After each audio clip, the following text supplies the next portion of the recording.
welcome to Writers Blockbusters, the show where we treat the final edit of the movie like the script. I'm one of your hosts, Bob Rose, at Thundergrunt Bob on most social medias. And right now, Jimmy's going to introduce himself. All right. I am Jimmy George. I am a screenwriter and script consultant. You can find me on some of the social medias at Jimmy R. George. Jamie? I'm Jamie Nash, and I am a screenwriter. I'm also the writer of two Save the Cat books, Save the Cat Writes for TV, and the Save the Cat Beat Sheet Workbook. You can find me on Twitter, X, whatever ridiculous thing that is, Jamie_Nash, or just go to my website and find me at jamienash.net, JAMIENASH.net. That's what I'm going to start saying for now on. I'm just going to send people to my website. Just do it. We're in an era of websites now again. Yeah. Okay, so today we're going to talk about A Real Pain. It was nominated for a few Oscars, and it won one for Best Supporting Actor or Best Lead Actor, right? I can't remember. So, yeah, we decided we had to cover the Oscars, and this was our choice. And before we get into it, I'm going to say the three of us are all Gentiles. It's just, I think we should put it out there so you can have that information and send us emails of anything we might say that you want to criticize about that. Yeah. Go for it. Before we get into our talking points, we're going to go around and just say our personal feelings about the movie. Let's start with Jamie. I like the movie. I mean, I'll give you a quick backstory. Here's an interesting thing I can say. Since I don't really have it's not like the first time I saw the Blues Brothers or something, I don't have that story with The Real Pain. But one interesting thing, I saw this as a screener, and I don't know that I've ever talked about screeners on here. So let me talk about screeners for a quick second. So when you first get in the WGA, one of the coolest things is they start sending you any movie that even sniffs an Oscar. So, things like Dune 2. Well, I guess Dune 2, it was up for the best picture and stuff. Yeah. So is this, wasn't it? And Wicked and this as well. So I got a screener for this, and I watch them all. And screener season starts around Halloween-ish. It really picks up toward Christmas. And it used to be they'd send you physical copies. And once COVID hit, the world shifted more to streaming and apps and things, and they don't send any physical copies anymore. So it's all links and stuff like that. So I saw A Real Pain on that. But the cool thing is, even if you don't make your numbers in the WGA, which means basically you have to make $50,000 a year, or they take your insurance away, is what happens. Okay. So the years you don't make your 50, which happens, you still get your screeners. So even if you're not working and stuff, one of the perks of being in the WGA, SAG and stuff have the same things, is they send you these. And it actually is one of the many things that killed the movie going experience for me, because between that and this friend of ours, Kevin, that Bob and I used to get us in all the movies early and stuff like that, I hadn't paid for a movie in many, many, many years, hardly, or maybe one or two a year. And I think it started to become weird when I actually went on a random day to see a movie that wasn't before everybody else saw it. And I think it did something psychological to me about going to the movies in some ways. To the point we were really spoiled there for very spoiled for a solid decade. It was nuts. It was at least 10 years. And he had all the movies. I mean, it got to the point where it was I was going, and of course, because I had a writer's schedule, I could go to all of them, and I was relatively free. But I remember he had some down in Baltimore City that, Bob, you might have gone to a couple of these. Yeah, not many people showed up to, that were on mornings on weekdays. They were Tuesday morning at 10, we're showing, I don't know, Benjamin Button or some, you know what I mean? And it would, because the reviewers would go see those. They weren't as public. Yeah, no, I was counted as press. Okay. So I was actually, I went to a lot of those where there was 10 people. I saw Force Awakens with 5 people in 10 a.m. in the morning. It was the worst decision. Sorry, Jamie. That's what you're talking about. I saw Force Awakens a couple months early. It was Maybe it was the same one you saw because he snuck us in the back of that theater. Like we went into the back. It was a little secret, and we only filled 2 rows of that theater. It might have been. Okay. Yeah, it might have been the same one, and it was really early. I remember we. No, you know what? It wasn't Force Awakens. I think it was the one I saw was Revenge of the Sith. So I saw Force Awakens opening night. So I think it was Revenge of the Sith. It was like a month early. It was really early, and he snuck us in. But anyway, this because I don't have any other personal story with a real pain, I figured I'd throw in the screener thing. I enjoyed the movie. These are the kind of movies, as soon as I get a screener, I'll be honest, the 2 movies I jumped at the second I got a screener were Saturday Night, which we've reviewed on the podcast already. The second I got the screener, like that night I watched it. And A Real Pain was probably the second one that I jumped on. For whatever reason, these were the 2 movies I was like, I'm watching this now. Where some of the movies like Wicked or something, I needed to be in the right mood. It needed to be like a Saturday night or something. I had to cruise into it. But A Real Pain and Saturday Night were the 2 I jumped on first. And they're the 2 we're doing on our podcast. Nice. There you go. All right, Jimmy. Well, mine's a bit more somber. So I am not Jewish, but my wife is Jewish, and we've been together for 18 years. And so I have had quite a lot of time spent in her learning her culture. Her parents are observant. They keep a kosher house. She is first generation American. Her grandparents escaped the Holocaust, but there's lots of people in her like they came here after escaping the Holocaust, but there's many people in her family who died in the camps. And so her step grandfather, he was a child in the camps and he survived. So I've heard a lot of firsthand stories directly from him. So, and I watched the movie with my wife, and I wish that she was here to talk about a lot of the observations she made. I did not write down. They were very craft-based, like screenwriting craft-based, and very much about the Jewish experience lens. And there's probably an entire episode of this show from a screenwriting standpoint writing toward that Jewish experience, that we're not even going to touch any of that. So apologies to listeners who might feel like we missed stuff, because we absolutely will. And we're not comprehensive. We always yeah. Well, one thing that really stood out was, yes, there's that moment when Benji, and we're not talking individual moments here, we're not supposed to get there yet, but there's that moment where Benji, his feelings boil over when they're on the train. And he's like, I'm sorry, does no one like care that we're like on a train right now in first class? Jill said the second she realized that the road trip was going to involve a train, she felt this heavy weight, understanding the choice to tell the story this way and to use that setting as such a crucial point to the journey. So when Benji, that's like, we've had several scenes with Benji on the train before he says that. And the entire time she was feeling what Benji was feeling. So me as a Gentile, I didn't feel any of that tension until he said it and made us aware. So it's very interesting to hear after it was over, her say that and talk about the various moments in the film that she identified specifically with and appreciated how it was exploring the Jewish lens of this experience. But she also said, which I will share, and I'm not going to do a good job poetically describing it the way she did, she appreciated that it acknowledged, like, it had characters who weren't just like Jewish, like the tour guide was not Jewish.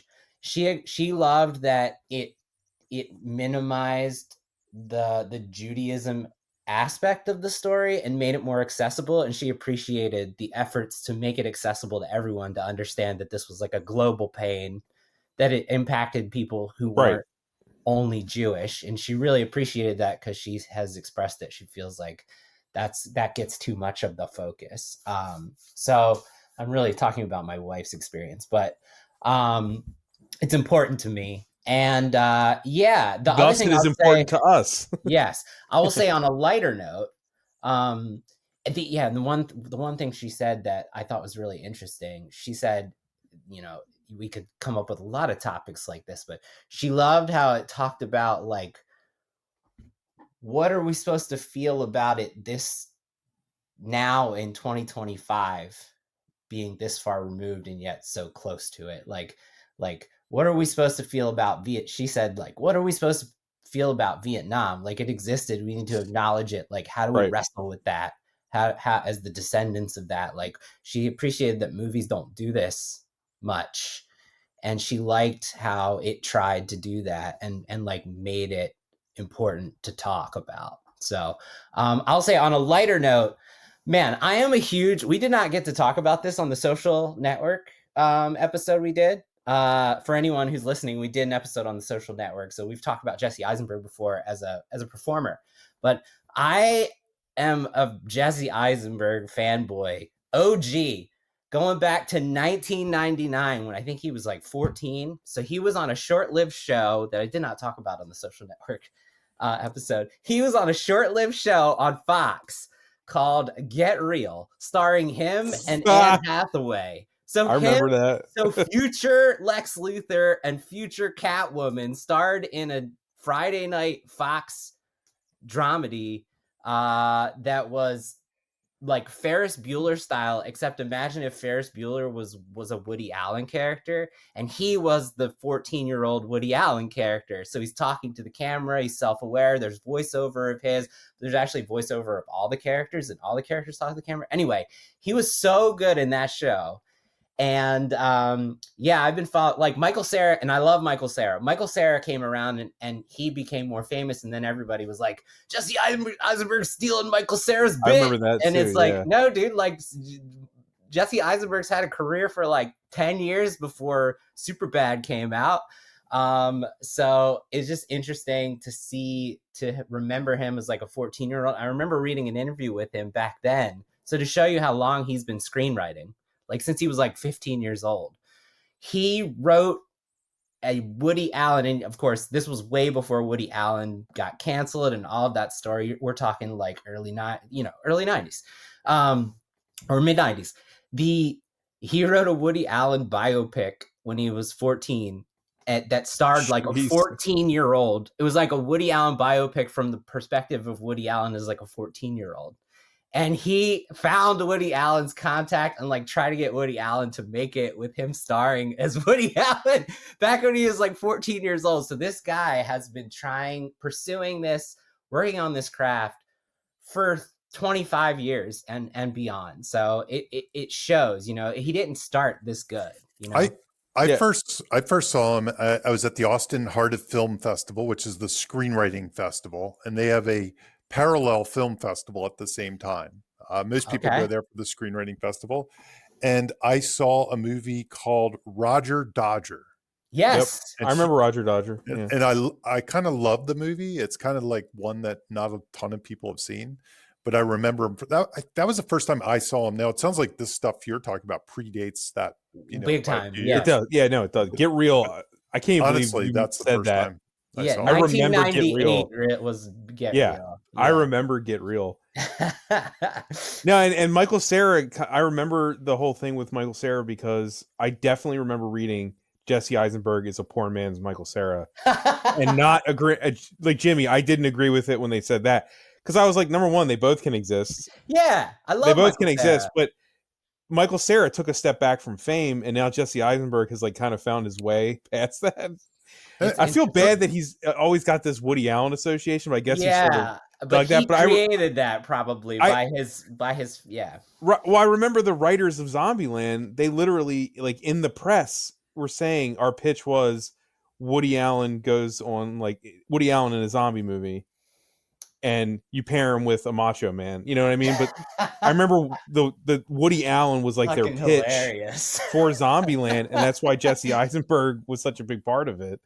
I did not know that, but yeah. So yeah, go ahead. Jake. Michael Cera has a different vibe totally to me too. Like when he Agreed. comes Me on too. screen, when he comes on screen, I'm waiting for him to make me laugh.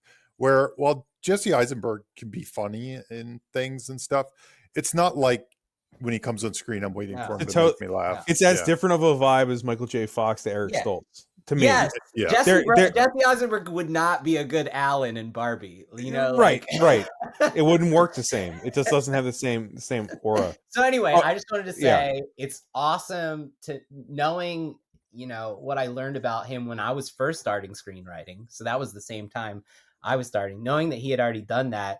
It's so cool to see, like, you know, he's been doing this since he was a teenager, man. And look, like, he got nominated for an Oscar for best picture. Yeah. And best picture. Yeah. Yeah. So it's decades of work to get this good. Okay. What I was just gonna say is, much like Kieran Culkin, I was raised Catholic. So just to respond to everything Jimmy said, like, because I know that we're kind of saying that. Look, I'm not going to go into specifics, but this movie still made me cry, like tear up. I teared up during this movie, and I watched it alone. I didn't watch it with an audience or anything. So, like, and I like you said that Jill made this great point about how it made it completely accessible outside of, you know, it's not this is just for this audience. It's for everyone. Totally succeeded on that point. I really felt that adding stuff like the British tour guide, like there was a part of me that was while watching, I was like, oh, we're gonna do a podcast of British tour guides, you know, like we're kind of the British tour guide of this episode. I mean, we're gonna have to explain all this stuff and everything, and we don't have the family, the heritage and the generational trauma embedded in us of this. So we're the tour guide is kind of like, oh, there's me, essentially. But even he was treated with such respect, even when he was, you know, chewed out, he was still like, the movie doesn't hate him or think less of him or anything. So it's a very accessible movie. And on the other side, without talking about that part of it, it's just like, this is the kind of stuff, we're old enough now, we can say this is the kind of shit I would actually leave the house to go see in the 90s, even as a kid. Movies with people just talking and eating and drinking and sitting.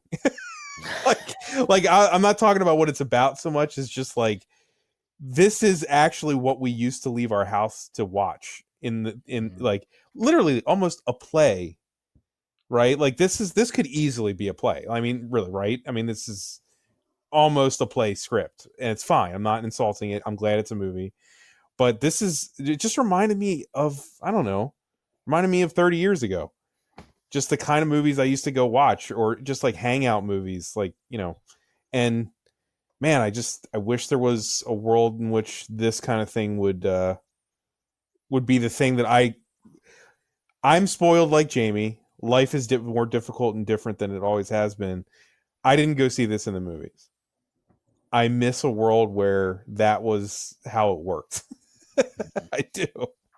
You know, just to see people talking on screen, it'd be nice. So I don't know. I haven't seen all the Best Picture winners, but I think so far this might be my favorite one of what I've seen. I've only seen like 4, so not a good opinion. Don't listen to me. Well, now there's 10. There used to only be 5. So you're right. Already. Of the 4 that I've seen, I think this might deserve it the most as far as what the Oscars are. I'm kind of surprised, honestly, that it didn't get more buzz, but whatever. It's fine. I have no really opinion about that, but I really enjoyed it. It did move me. And the British tour guide was definitely one where I was like, the inclusion of that character is for me. Yeah. I'm not British, obviously, but yeah, I liked it a lot. And I've been and I saw Get Real. I can't believe you've made me think about that for the first time in 27 years or however long it's been. I totally remember that show. Yeah. It lasted a whole 20. It was, it was the 90s, so it was a 22 episode something season. Yeah. It never got a second season. I don't really Mm. remember. No. Does he ever talk about it? I've never heard him Reference it or anything? Okay. He's the star. Yeah. It's like yeah, there's a lot of shows that just disappear and you never that's fine. But I totally remember that, and that was probably my first exposure that I forgot about until Jimmy just said that. Yeah. So, but I've always enjoyed and Jesse he was Eisenberg. he was so good then, man. Like, yeah. No, he's absolutely great, and he's a very honest person. Yes. Go see his recent comments on his Lex Luthor. It's pretty bold and mean to himself. Anyway, Jamie, box office and who wrote this shit? Yeah. Well, the box office was $500 million. No, I'm just kidding. What? I was waiting. It was like, wait, maybe people did go see it. Okay. Well, yeah, A Real Pain 2 has already been greenlit. God. Another Pain. A realer pain. Yeah. More pain. More pain. Bring the pain. No. So this movie made $8 million in the at the domestic box office, 15 million international, about 23 million worldwide. What was the budget? I don't have the budget. I don't have the budget. I bet you this is like this feels like a 5 million-ish, 10 if you want to splurge for the travel fees or something. There's probably like a Poland kickback or 3 something. million. They get 3 million. Okay, that's what I figured. I figured pretty profitable for this little movie. Yeah. Well, that's what happens when you get two stars kind of, especially Culkin. He's kind of hot. Coming off of Succession. Would you ever have believed the brother from Home Alone? No. It would be the one to win the Oscar. Yeah, it's kind of wacky, Yeah. It's kind of like maybe Britney Spears' sister will win a Grammy or something. I don't know. I don't think so. Yeah, well, it's the same thing that happened with the Olsen sisters and how, Yeah, true. Oh, yeah. Elizabeth Yeah. Okay, who wrote this shit? Jesse Eisenberg wrote this. As we were just talking about. It's not really a complicated question, really, this time. Now, here's a question that I didn't look up, and maybe I need to. Has he written anything before? Is this his first thing? Yeah. Well, I mean, Jimmy just did a whole dissertation on that. Yeah, as far as the movies he's credited with, I'm not sure. That's what I'm wondering. I just did a dissertation, you said. Yeah. He wrote, in 2005, he wrote Becoming a Werewolf. In 2022, he wrote When You Finish Saving the World, and then he wrote this. Those are the three things on IMDb. Okay. And he is writing an untitled musical comedy from Jesse Eisenberg. That's what on IMDb. That's what it says. Oh, and he wrote the first Captain America movie. Yeah. Jamie, did you happen to hear the backstory of this movie? Because if not, I listened to an interview. I did not. I did not. So there's a great, for anyone out there who wants to hear it directly from Jesse Eisenberg's words, we're gonna reference a bunch of quotes from this interview and a couple other interviews I watched, sort of a hodgepodge of a bunch of interviews. He was on the Today Show. Anyway, this goes into what we're gonna later talk about. So the first draft of A Real Pain was a buddy comedy, a road trip to Mongolia. It had nothing to do with the Holocaust, and it was just about two cousins dealing with pain from their shared past. But it did not explore a specific traumatic event, and it was just like general pain. And then he was hating it, and he was like, "This is not good. Like, I don't know what to do." And he was working on it, and his web browser was open. And a pop-up ad came up while he was writing, and it said, "Lunch at Auschwitz." It was a pop-up ad for having lunch at Auschwitz. And he was like, "What the fuck is this?" And he clicked on it, which is funny because I wonder if the character then became a pop-up ad guy. That's his job in the movie. Maybe that informed that too. He clicked on it, and it was for a tour. Are you kidding? That has to be the Auschwitz. direct reason for that. Are you kidding? Yes, it was a tour of Auschwitz, and then you have lunch there. And he was like, "This is insane." And then so he was like, it shaped the direction, because he's Jewish, and he talks about in many interviews out there how he had he's the descendant of many people who were in the camps and were dealt with all of this stuff. So it was very personal, which is why he took the pop-up ad so personally. But that shaped the rest of this, and the rest is history. So it's interesting, also instructive, right? Also, just God, that pop-up ad is fucking terrible. Yeah. God damn. Okay. So that was the one thing I learned that I felt like was worth sharing about that. Do we have any? I don't really have any nuggets on who's writing it, but Jamie, did you have anything else? Nope. All right, let's talk about titles then.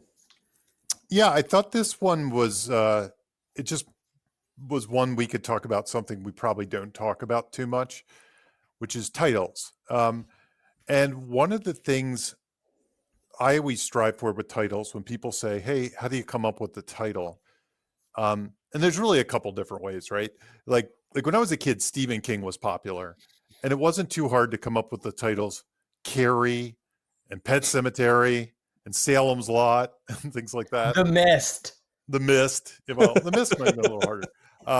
So when I was a kid, I thought that's what a title was. The Fog, things like that. And even Spielberg, to an extent, what he used to do was come up with these words I'd never heard of and put them in the zeitgeist, like Close Encounters, or E.T. the Extraterrestrial, or I don't know, just things like Poltergeist, for that matter. But he also had ones like Gremlins or Goonies, or in the produced stuff, or Spaceman from Pluto, or whatever that. God. Yeah. So, right. but when people ask me about titles, the one strategy I usually try to approach, if I don't have one, like I have Santa Hunters in my IMDb, for example, and that's just the concept. So sometimes Snakes on a Plane works. Sometimes Raiders of the Lost Ark or something like that works. Star Wars. But what I usually strive for is the double meaning titles, the ones that both say the concept but also kind of hint at the theme. So a real pain could be, of course, Kieran Culkin or Jesse Eisenberg could be the real pain, depending on whose perspective, or it could be a real pain that they're dealing with, like the depth, the thematic kind of aspect of it. So anyway, if you're looking for a strategy, if you're having a hard time coming up with the concept, the double meaning strategy is often my go-to choice. Like that's the thing, outside of, I know what the concept is right away, that comes to you. Like if I don't have a title, I'm usually chasing the double meaning thing really hard. So that's all I had to say on titles. Jimmy, do you have anything? Actually, I have something too, but yeah, go for it, Pop. I was going to say, whenever this is brought up, it always brings me back to lit class in high school when I learned of the Most Dangerous Game, the title of that, and the teacher describing the many meanings of the Most Dangerous Game. And I was like, oh, and I felt like I got smarter that day. And ever since then, I feel like that's where my mind always goes back to that when it comes to movie titles, is think of the Most Dangerous Game and the multiple layer meaning of that. I'm not going to explain it here, but yeah, anyone listening can Google the Most Dangerous Game and the title and what it means. Yeah. Like Iron Man, Right. Iron Man, right. Yeah. Superman even. I mean, yeah. No, I usually will, my dual meaning is first, Jamie. I take the same strategy. And then if I can't find anything dual meaning, I'll search for, instead of zeitgeist phrases, I'll search for portmanteaus that work. So taking two words and combining them in a way we've never seen before to express what this is about. Yep. And then the third thing I'll do is just a dumb pun. depending on the genre. But No, usually it's dual meaning, then portmanteau, then dumb pun. Those are I used to do the dumb pun jokey titles for concept generation. Like Sure, yeah, like yeah. I had, a script I had was Flip This Haunted House was one. Yep. That was one I had. And then I had I'm trying to think. I had Freaky Friday the 13th, which actually then somebody else made, but that was one, that came to mind, and I'll have a lot of puns and stuff like that, just like, but a lot of times I use those for concept generation.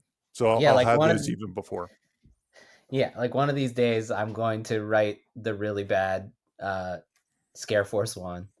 We could do this all day. Yeah, there's a short called Bear Force One.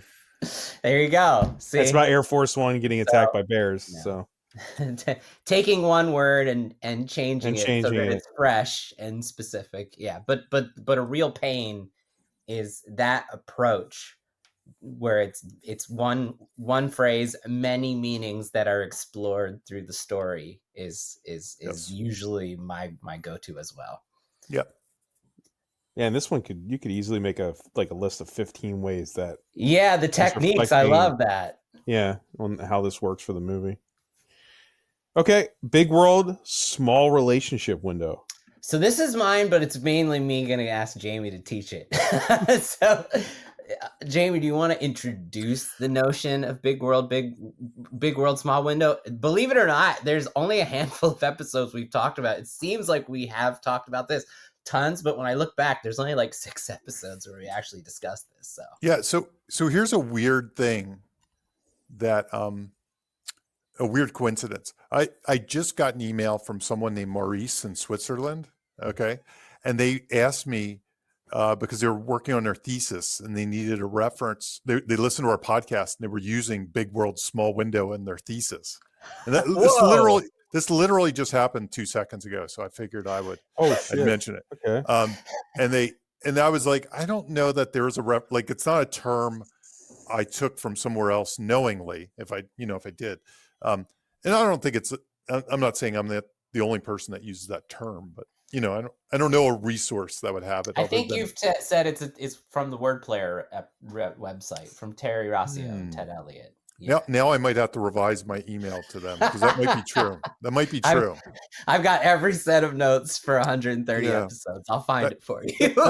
That might be true because I was like, I don't know. It's like I don't feel like it doesn't feel like unique to me, but I couldn't remember a source or anything. But that could be true. That could be true.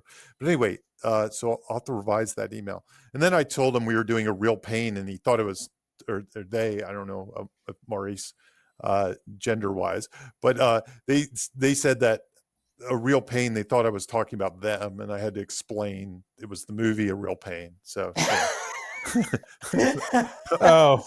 was like, you're not the real pain. Sorry, I didn't mean you were bothering something me. Lost in translation. Oh my gosh, yeah. No, another movie. I think they got it. So anyway, big window, big world, small window. In general is when you have like this huge concept that could be expensive, like a world building concept. This is the general way. There's a lot of ways to look at it, but this is the most obvious way to explain it. So like Lord of the Rings, let's say, or something like that. But then let's say you did a movie about Lord of the Rings that just took place in the tavern. That would be a small window into an enormous world. So like Terminator is a good example of that. You got the war, the rise of the machines, the big war, and all that stuff. You have time travel, you have all these things, but really the only window we have into it is the Terminator in our world. That's the only window. So it's lower budget, it's smaller. It's a small window into a bigger world. This isn't small budget, but I always think of Spielberg's War of the Worlds. It's just about a father and his kids, and it's we don't see the government, we don't see troops and all that stuff. We just follow the small story of survivors.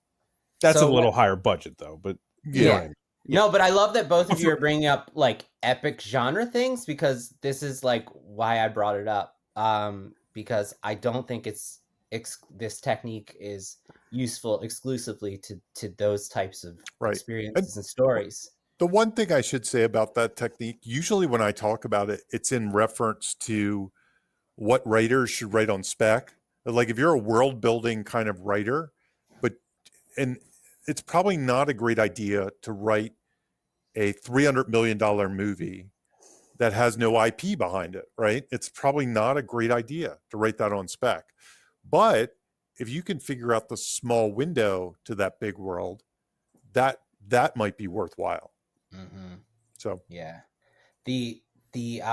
so a lot of times where I've talked about this, I believe I talked about it in Willow. I believe I talked about it in Dungeons and Dragons, and Honor Among Thieves, and I can't remember the others, but often from a big fantasy genre standpoint, to your initial points, often what happens is I'm reading a script that is like 200 pages because they're trying to tell a season of Game of Thrones in one script, and so the world window is way too big. And but on the other side of things, I think that there's value in taking this approach from a drama standpoint and from a relationship standpoint. So what it reminded me of most, oddly, the two things that I kept coming back to, and it speaks to the original draft of this script, was When Harry Met Sally, I kept being reminded of, and Planes, Trains, and Automobiles, in that the window is so focused on this relationship. The most interesting thing this story did for me is that, you know how those things we talk about, the things that need fixing, we get to see a lot of the characters' world when we meet them, and we get to see them exploring a lot of facets of their life through the journey. And in this case, the story is basically just the window is just as big as where David and Benji are in every scene. It's really about their relationship and nothing more. And just like When Harry Met Sally, you don't learn about their jobs, you don't learn about their parents or all the typical things that a romantic comedy does. When Harry Met Sally doesn't do, because the window is only on the moments of their relationship. So I think what's instructive about this movie is there's value in taking an. Did we just lose Jimmy? yeah. Let me pause the recording then. Okay, we're back. Jimmy just had his power go off. So there's a big interruption. I'm going to leave it in. I don't care. We were talking Okay. big world, small relationship window, Jimmy. Yes. If you want to try and aside, pick up where you were talking about. I'll close it out. Yeah. So there's a version of this story where he does get to talk to his kid. Where David does get to talk to his kid on the phone. Where every time David, Jesse Eisenberg's character, is hoping to vent to his wife about what's happening with Benji, he does get to vent to her. And instead, the story intentionally keeps us from seeing that, and like any text he's sending to her, they keep that window off screen. Any conversations that he is having with her, they keep that off screen. It's an intentional choice for the window to only be as large as Benji and David's interactions together, and anything within their view, and I think that's really instructive, because I think that's why it feels like such an intimate experience.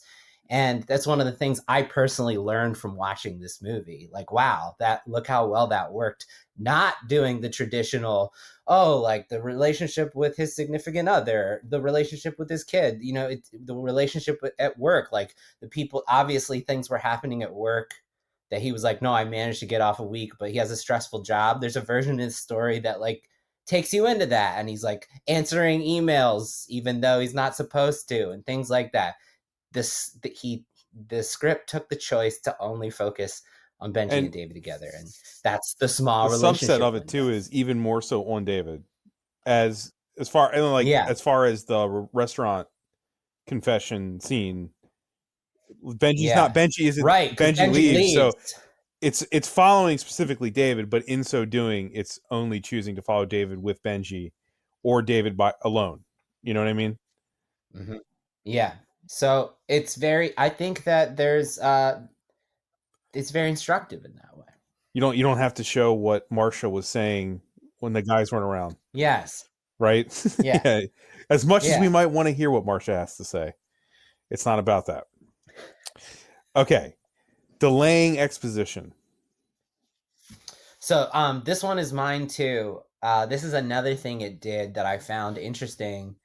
Um, so to the point of the things that need fixing that we talk about a lot in this show, which is setting up the character with all of the various aspects of their life that they have problems with that we're going to watch them explore throughout the story. This, when we meet the characters, we learn so little about them. We barely know about the nature of their relationship. We barely know what this trip is about. We know they're going on a trip, but we don't know what the trip is. And there's a slow drip of exposition in a way that's very unconventional. And in a way we might, in another script, in another movie, critique it as a problem, right? And it reminded me a lot of The Menu that we covered, where Anya Taylor-Joy's character, we're given so little information about her that it creates this intense desire to learn anything. Give me something. And so when it is finally shown to us, informed to us, it holds that much more weight. And so I love how this movie, it's 16 minutes before that group sit down where they're on the trip and they're meeting the group and they're sharing, and we finally get all of that information about the nature of their relationships. We're cousins, right? Our grandma Right. just died. This is why we're here. We're going to her house. The movie waits 16 minutes to give us any of that. And there's something that Bob's going to quote later from that A Script Apart interview, that he says that the experience of the movie, he wanted it to be a mystery about Benji and who he is, his nature. And I think that if you're writing a story where the character themselves is a mystery, then this is a smart approach to take, right? You want to delay that expositional information about them so that we are trying to solve who they are. You gotta So show the symptoms it's before really you know the like, disease, right? Yeah. yes, right. So there's two approaches, right? An open book approach, which is the arch plot cheeseburger Hollywood story approach, where we learn it all very quickly and we want to know it all, and that's how we'll enjoy the experience. But in this case, like he said, he wants the character to be an enigma, and so therefore we learn very little to make him feel enigmatic. And I think that is another unconventional approach, very intentional. You feel all of that and is instructive. So I think deciding that is important, because I think the middle ground is no good. Like just either open book or closed book, right? So there was just something I noticed that the movie did well. I think that's why that scene where they're sitting together with the group feels so impactful, because we're waiting, we're just hungry. Who are these guys? What are they doing? What's their relationship? Yeah. Why? Yeah. Yeah. That's a good lead into why here, why now, which we've talked about a lot, I think, in this show. Yeah. Yeah. So the most recent ones we talked about are Indy 4 and the Why Here, Why Now wasn't working. So if you want to hear more about it, check out that episode. And the Phantom Menace, we talked about Why Here, Why Now that wasn't working. And we talked about it in Barbie, and we talked about it in Barbarian. So if you like this topic, check out those episodes. So I think this movie is a great instructive example of this technique. So the Why Here, what's the David Mamet reference, Jamie? Yeah, well, I always it's mess just it that up. he sent a memo out to his team when he was the showrunner at a show called The Unit, I think. And his reference or his message was that all stories had to answer the question, why does the story have to happen here, and most importantly, why does it have to happen right now? Why is the story required to happen right now? And it was just something he sent out to his whole team that kind of got leaked out and sort of became a piece of screenwriter advice, I think. Yes, and what I find a lot when I'm reading scripts is that there's a lot of issues in the construction of the story itself, where the why here is wishy-washy and not concrete, so the setting is not interesting as a result. And then the why now, it could happen at any time in the character's story world, like in the character's life, and therefore it doesn't have built-in urgency. But if you can answer that why here concretely, then the setting becomes a character itself, and the setting becomes crucial to the story. And if you can answer that why now, then you create built-in urgency just from the construction of your idea, of your concept. So, like, you have to ask yourself, when you're coming up with what is my concept, when you're really honing in on that, you have to ask yourself, why does this story have to happen at this specific time in my character's life? Never before and never after. And if you can't figure out the answer to that question, then your story's, you're going to have a hard time. Your urgency is going to be very manufactured, and your tension is going to feel very inauthentic. And I think he felt that when he was, so going back to his quote about the first draft was a buddy comedy trip to Mongolia. So the why here wasn't Poland. And there wasn't any specific traumatic event that the characters They were just going on a trip. So the why now was undefined. So he was dealing with his first draft. The why here, he was not working. And the why now was not working.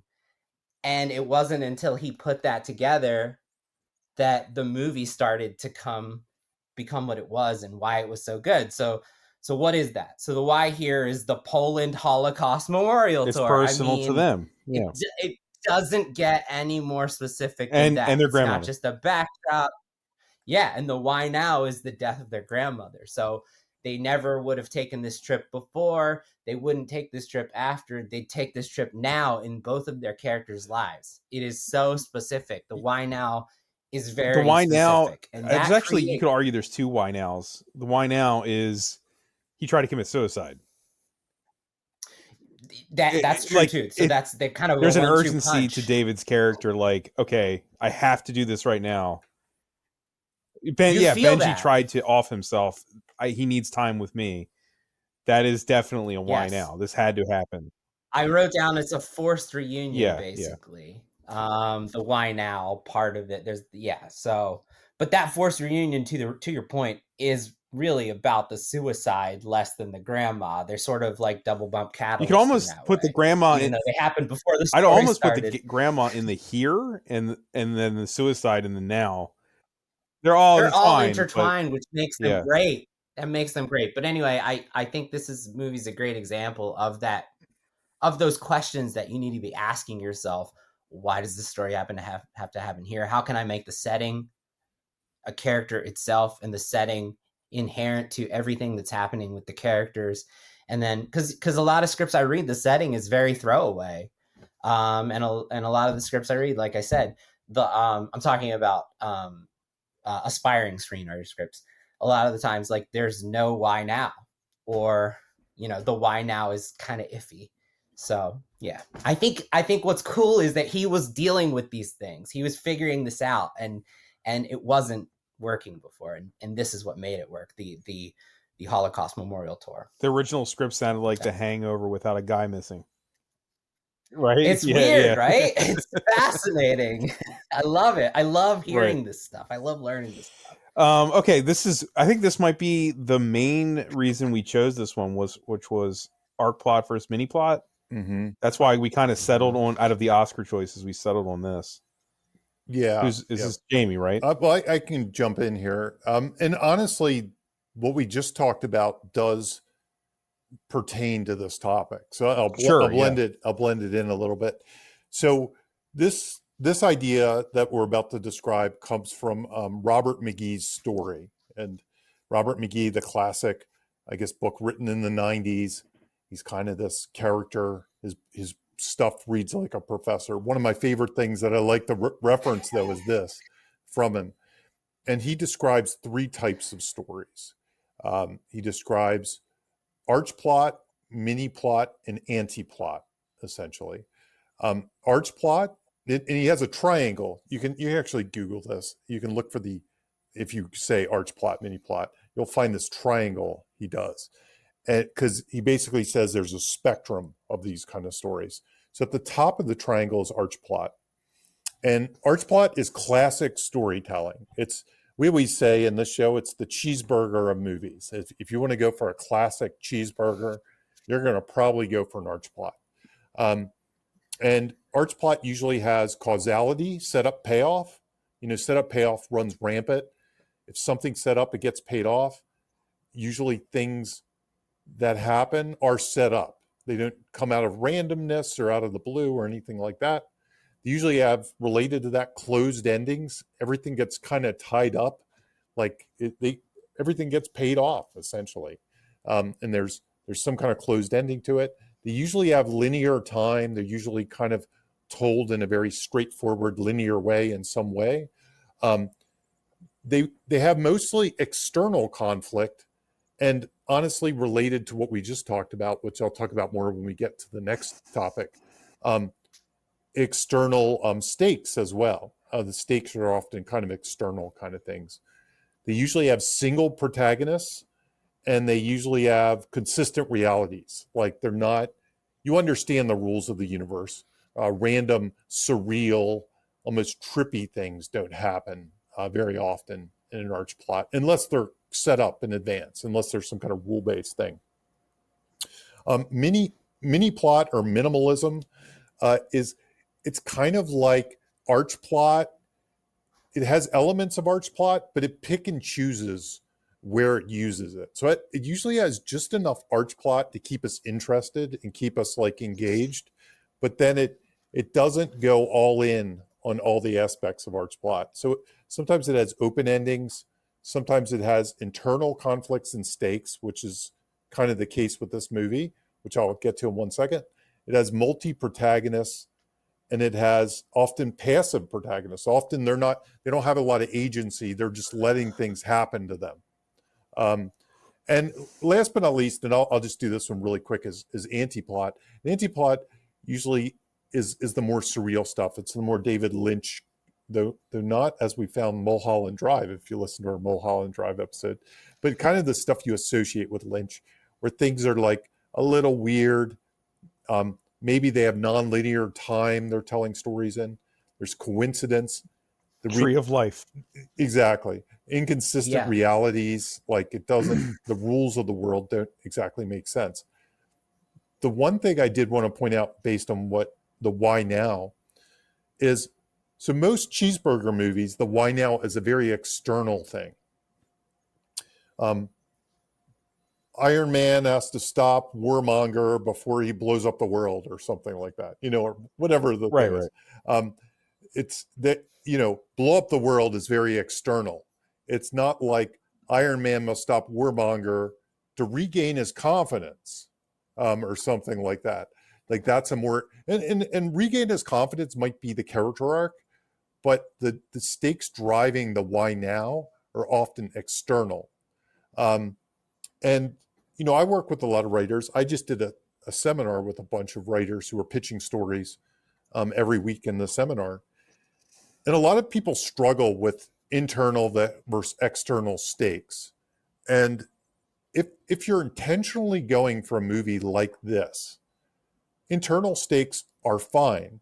And especially if you're writing a novel, because the thing about novel writing is you can get into people's minds. So internal stakes can be just as real as external stakes. But, when you have the internal stakes, it usually, in a movie, it usually falls more into minimalism, which is kind of like your independent films. A lot of times they're your Sundance films. This is an excellent example of a mini plot minimalism film. Whereas if you are trying to do something like Iron Man or John Wick or something like that, you're probably in the arch plot category and should focus more in the external type stakes and why now. Yeah, my favorite thing that you've said about this, Jamie, that really pertains to this episode, this movie, is arch plot is the way we wish the world was, and mini plot is the way the world is. That's how those movies play out. We as an audience are feeling those verses, right? The arch plot is like idealistic and, you know, probably not going to be like that in reality, and mini plot is very authentic and honest. Arch plot also leans more towards genre. It does. And stuff that, yes, where stuff that you don't normally do is happening, but, right? Yeah, just like Jimmy said, though, we almost want our world to have meaning, like things happen for a reason. And this happened, therefore this happened. Like we can understand it, we can puzzle it together. There's character arcs, characters, you know, they get what they earn, kind of thing, as opposed to just that is such a great segue to the good conquers evil. Okay, good. What? I was just saying, good conquers evil in an arch plot. It, like typically there's like this karmic, you know, rule system in place. Yeah, for sure. Right, for sure. What's the quote you're going to read? Well, Jamie can introduce the next topic, and then I'll support it. I'll support it with Jesse Eisenberg's quote. So, is the next topic? Sorry, I'm outside my thing. Mini plot, photo finish. So, So related to this external stakes idea, there's this idea that when you're coming up with your concepts, you know, I use the story DNA from Save the Cat. A hero is chasing a goal against obstacles. So they have to overcome obstacles to achieve a goal, or else a horrible thing, stakes, will happen. And the stakes is usually the why now. It's like, you know, Indiana Jones has to find the lost ark now because the Nazis are chasing it and they're going to use it to try to win the war or something. So he can't wait. His why now is, if he doesn't do it, something bad will happen right now. There's nothing more important than going to chase it. Similarly, the goal is often, you know, in an arch plot, a goal is an external kind of goal, to the point where the way I describe it is you should be able to take a picture of the goal being achieved, and somebody should understand what that goal is to an extent. So a lot of goals, like throwing the ring at the end of the Lord of the Rings into the lava, into Mount Doom, like that's something you can take a picture of. Indiana Jones finding the Ark of the Covenant, you can take a picture of him, you know, posing by it. He's conquered it. He's got it. You can take a picture of John Wick killing the last bad guy. These are things, and I call this the photo finish. And in an arch plot, they're almost essential. The more you can get to external stakes and photo finish goals. However, in mini plot, they can often be internal goals, like to get more confident, which often in arch plot ends up being the arc. It kind of is the thing that happens by accident. But sometimes somebody can choose, like, I'm grieving, I'm going to try to get over my grief by going on a trip or something like that. And that's an internal photo finish goal that usually is advised against arch plot stories, but often occur in mini plot stories because it's the way the world works. Like, people try to do things to change their internals. They try to be more confident. They try to be, you know, whatever. They try to learn a lesson through some applied adventure, let's say. So. Yes. So the reason that I brought this up is because I think this is a fascinating example of the photo finish and how it functions differently when you're taking a mini plot approach, which is what this did. because they do give us a photo finish goal. The destination is they're going to their grandma Dory's house. That is, that's what they're trying to do and what they're trying to get to. But when they get there, the emotional experience is unconventional because they don't get the aha, the catharsis that they were hoping for. So he has some great quotes, and I'm actually going to pull first some quotes that I didn't put in to the document that speak to what you were just explaining, Jamie, before this. He actually said,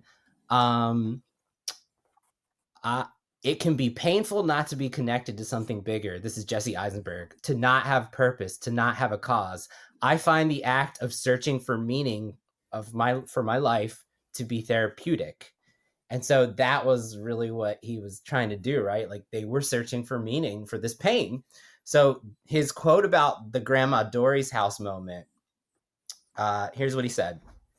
He said, "These two characters are curious to see where they come from. They're looking at it anthropologically, that this is a part of them, but it's also very distant. Here's this scene at the end of the movie where they finally make it to Grandma Dory's house, where their family came from, but they don't feel any connection to it. They have this weird, emotionally anticlimactic scene. They don't feel the epiphany they thought they were going to have. They don't find any profound meaning in it whatsoever." So he says, that has been my experience too. Every time I try to connect with my family history in some kind of concrete way, I don't have the emotional reaction I wanted or expected to have. So there you go. There was no meaning to it. Like they get the photo finish and it does nothing. They get yelled at for even being there. Like that's but it's just like so unconventional but at the same time, it's very emotional. Like I felt emotional for them that they didn't get that catharsis. You feel that when you're watching it. So I think it's interesting, Jamie, that your photo finish exercise, it does apply to these as well, but it's executed in the opposite way, where it doesn't have an internal change or an internal finish. Yeah, because and that's life, right? That is the way life Imagine is. Indiana Jones finding the Holy Grail and it is just a cup. Mm-hmm. Right? Like it would be like, he drinks the water, it doesn't do anything. It doesn't heal the bullet wounds. That would be the mini plot of Last Crusade, right? Exactly. Wow. So anyway, I just thought like it really stood out to me. I was like, oh shit, they're doing the photo finish, but they're subverting it.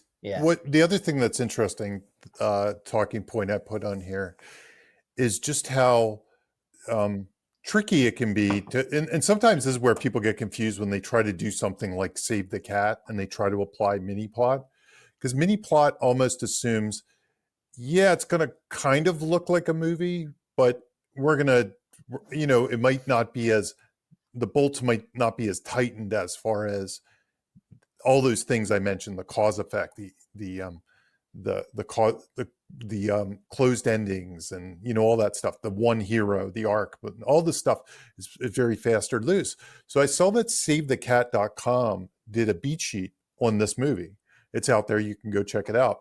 And honestly, one of my favorite new beat sheeters, I guess her name is Sherry Simpson, and she does some really, really good beat sheets. Like I've really been enjoying her beat sheets. But she did one for Real Pain, and I was thinking in my head while I watched the movie, I was like, this would be a hard movie to do a beat sheet for. And when I read it, it kind of showed that kind of have to twist things a little bit. And I'm just going to give you a couple examples just to give you that why, if you're heavy on internals and you're heavy on real life, sometimes it's harder to turn it into a cheeseburger arch plot kind of thing. So first of all, the genre she picked was a golden fleece. Okay. And we've talked about genre. I won't get into it, but except to give you the high level, genres in Save the Cat are story patterns. And Blake Snyder has several types of story patterns. He has golden fleece. He has monster in the house, which we talk about all the time. He has institutionalized, rite of passage, superhero. He has all these different ones. and she picked Golden Fleece. But here are the three elements of Golden Fleece: a road, which it feels like a Golden Fleece because it's a road trip movie, right? Like, I mean, Vacation is a Golden Fleece, or Planes, Trains, and Automobiles is a Golden Fleece. A team or a buddy the hero needs to be guided along the way. So there's a team of some sort. But here's the one: a prize that's sought and is something primal. Going home, securing a treasure, or regaining a birthright. I guess to heal yourself, but again, it's so internal, it feels at odds with what I think of as the trophy in the Golden Fleece. Like, we'll get to the end. Heal grief. It's not a It just feels so strange. But I get it. I totally get it where you're going. And honestly, I would have pegged Buddy Love for this one, because Buddy Love is another, and she has Buddy Fleece as its subgenre, which is a Save the Cat thing. But Buddy Love is two characters who are either stuck together or want to be together and held apart from some complication. And in this sense, I think the trip is the complication. It's two characters that kind of rub each other the wrong way in some ways, that are stuck together. And they both learn, they're both kind of broken. They both have something to learn from the other.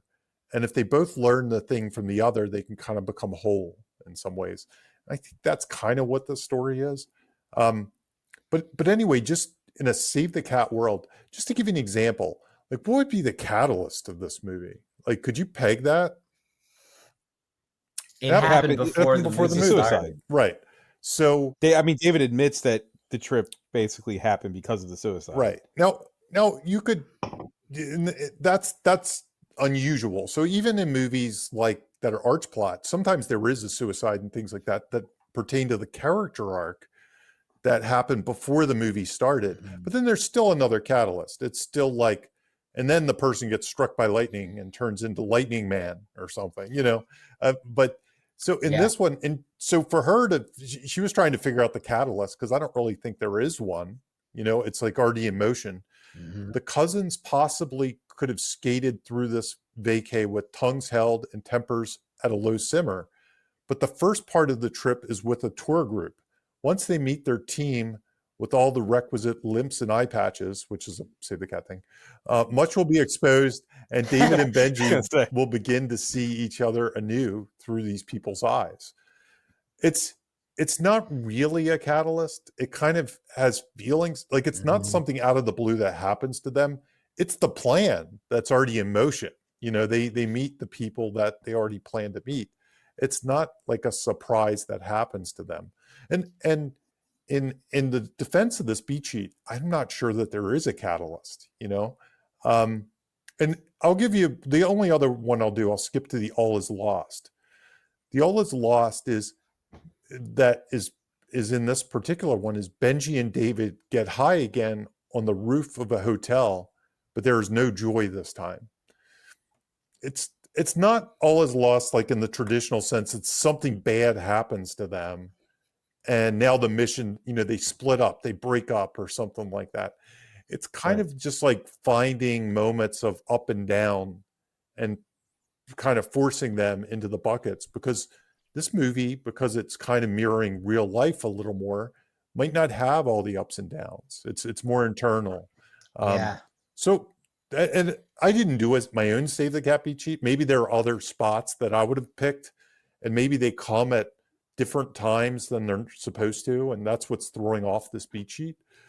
But in general, it shows you why, like, when I have somebody in my seminar and they're dancing around internals and these kind of stories, and it's just talky two people, sometimes it is difficult to turn those into like Save the Cat story structures. And this is, and sometimes if you're really good at what you do, sometimes you just have to be intentional and not do it. So as long as and that's kind of what I think mini plot minimalism is to understand what the arch plot is, understand you're not doing that exactly, but also understand there's a danger in not doing that exactly. And you still need ups and downs and twists and turns, but but be intentional about how you're planning them and how you're patching up like the things you're going to miss from the arch plot. And I think that's what the good minimalist, the good and mini plot stories do. Yeah.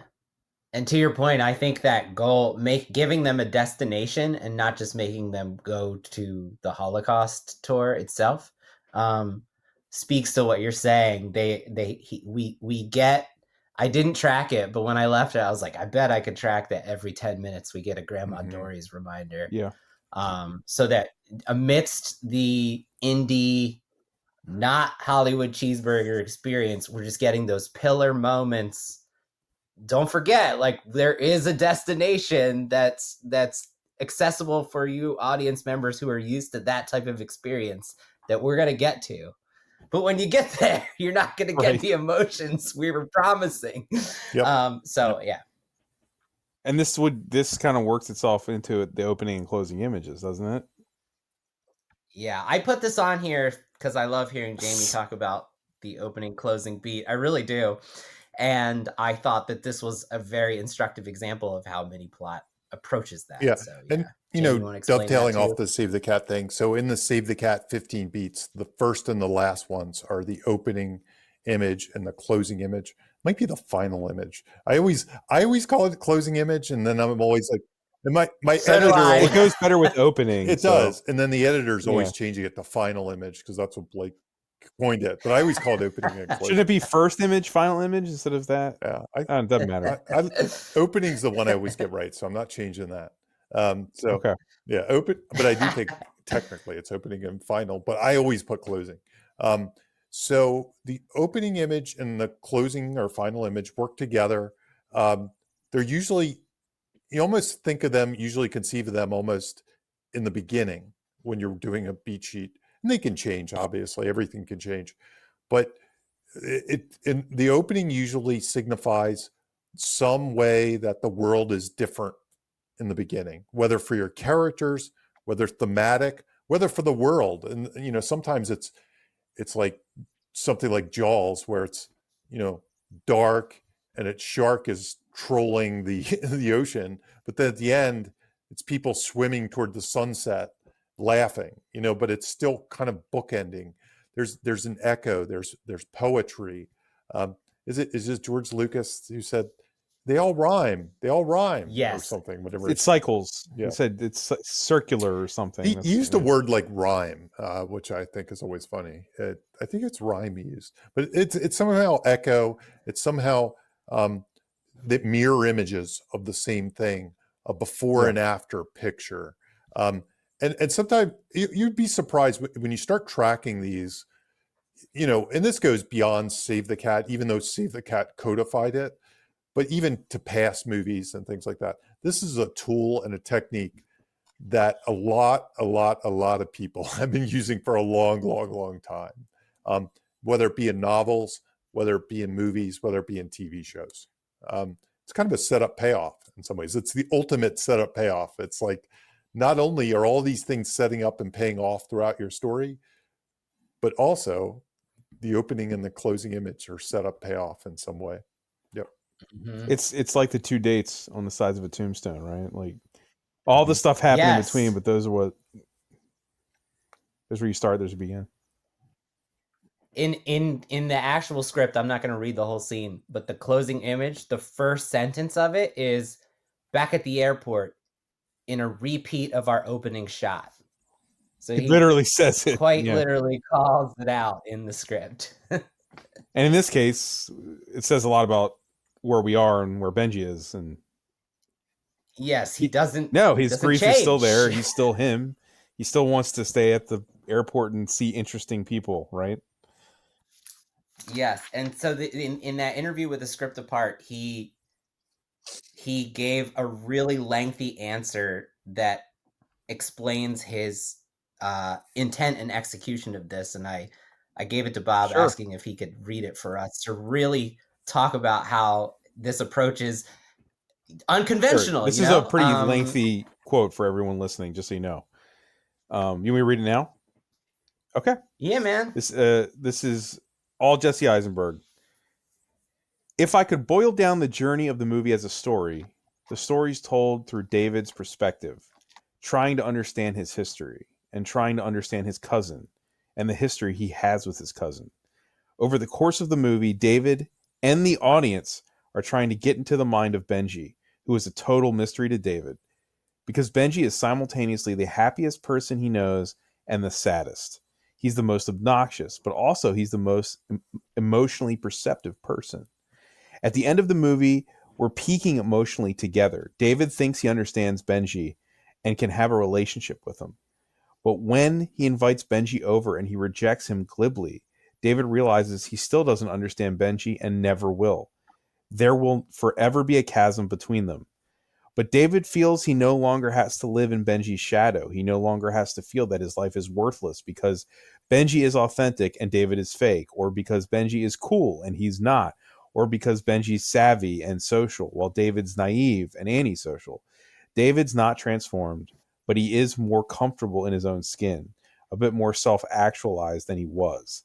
We see David go back to his stable life, his home, his wife, his kid. We know he's going to be okay.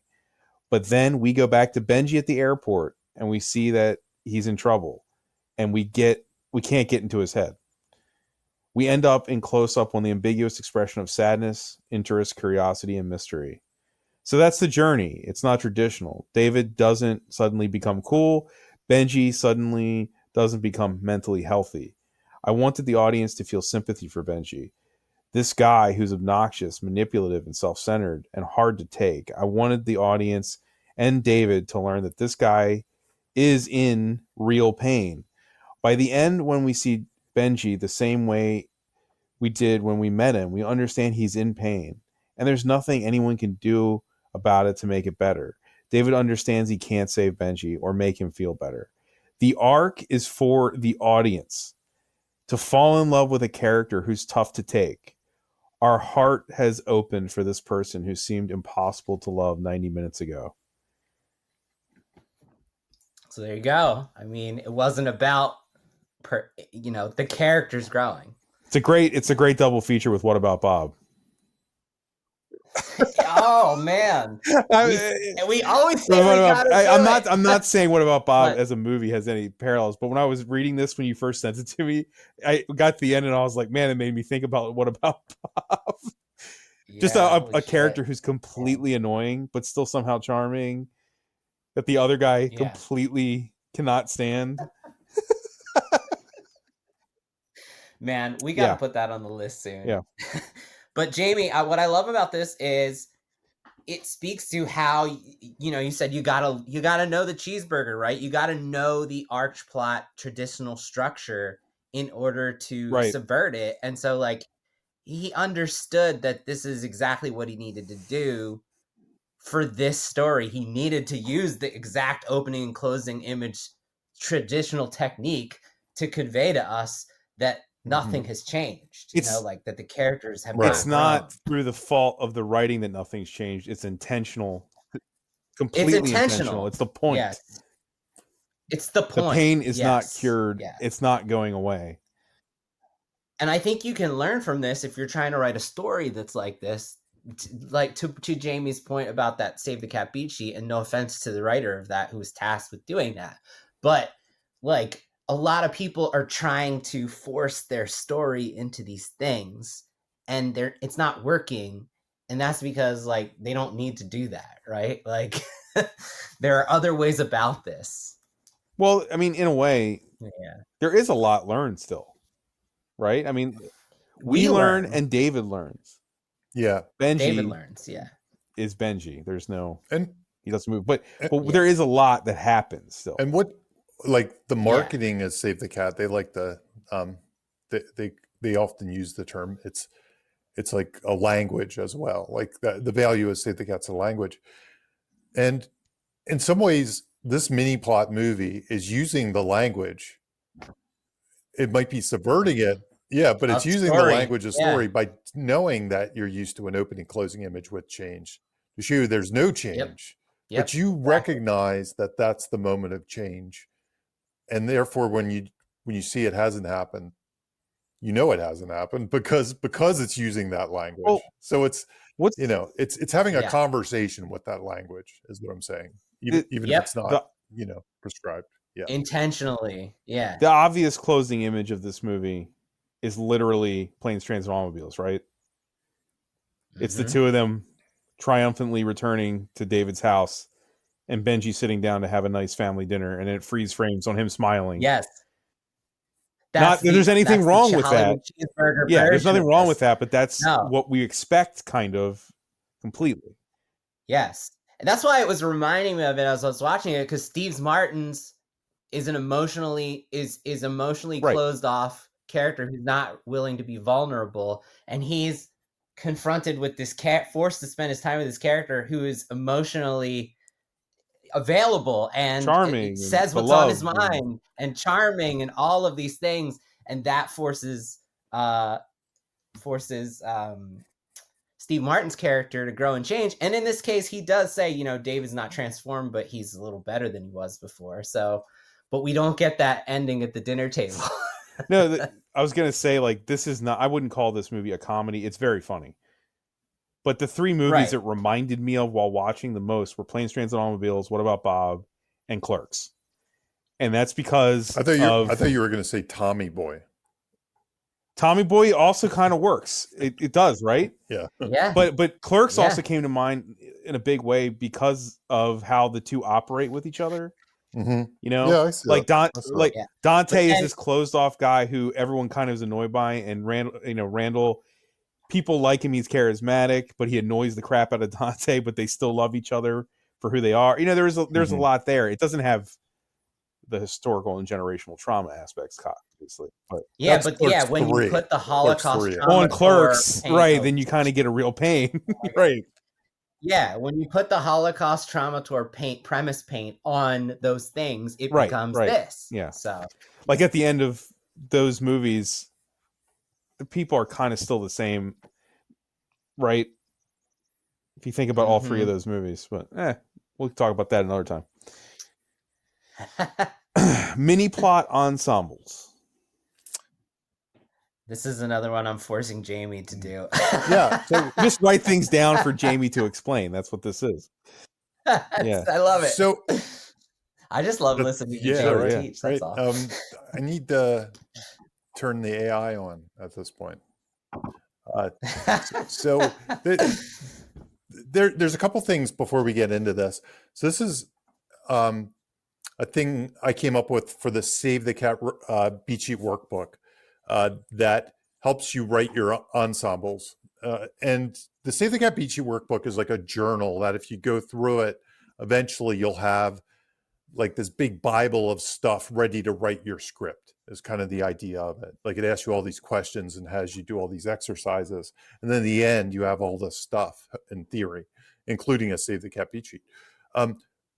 So the ensemble exercise is based on, it has a prerequisite exercise. So let's talk about that briefly, which is your heroes, the exercise before that is coming up with the things your heroes that make their internals up, essentially. So they're the way they think. And that's the flaw, the kind of lie they tell themselves about the world. There's the want, the thing their flaw thinks will make them happy or make them whole or make them better. Then there's the need, which is the thing that will actually make them happy. And then there's the shard of glass, which is the origin story of the flaw. So before we get into the ensembles, what do you think the need for these characters is? And there's probably a way to, individually state it, but also kind of state it together, which is in this and this, sort of thing. To reckon with their heritage and history? I think it is. So I have a little cheating because I have some quotes where he talks about I'd love to hear it. I'm going to use here. Yeah. Well, so you want me to just do the quotes and then we can pull out what that might be? Okay. So he said he constructed the ensemble with characters who deal with their pain differently. So that was intentional. So he said, this is from him. from Jesse Eisenberg. Some people in my life co-opt every social situation by talking about their past grief and misery.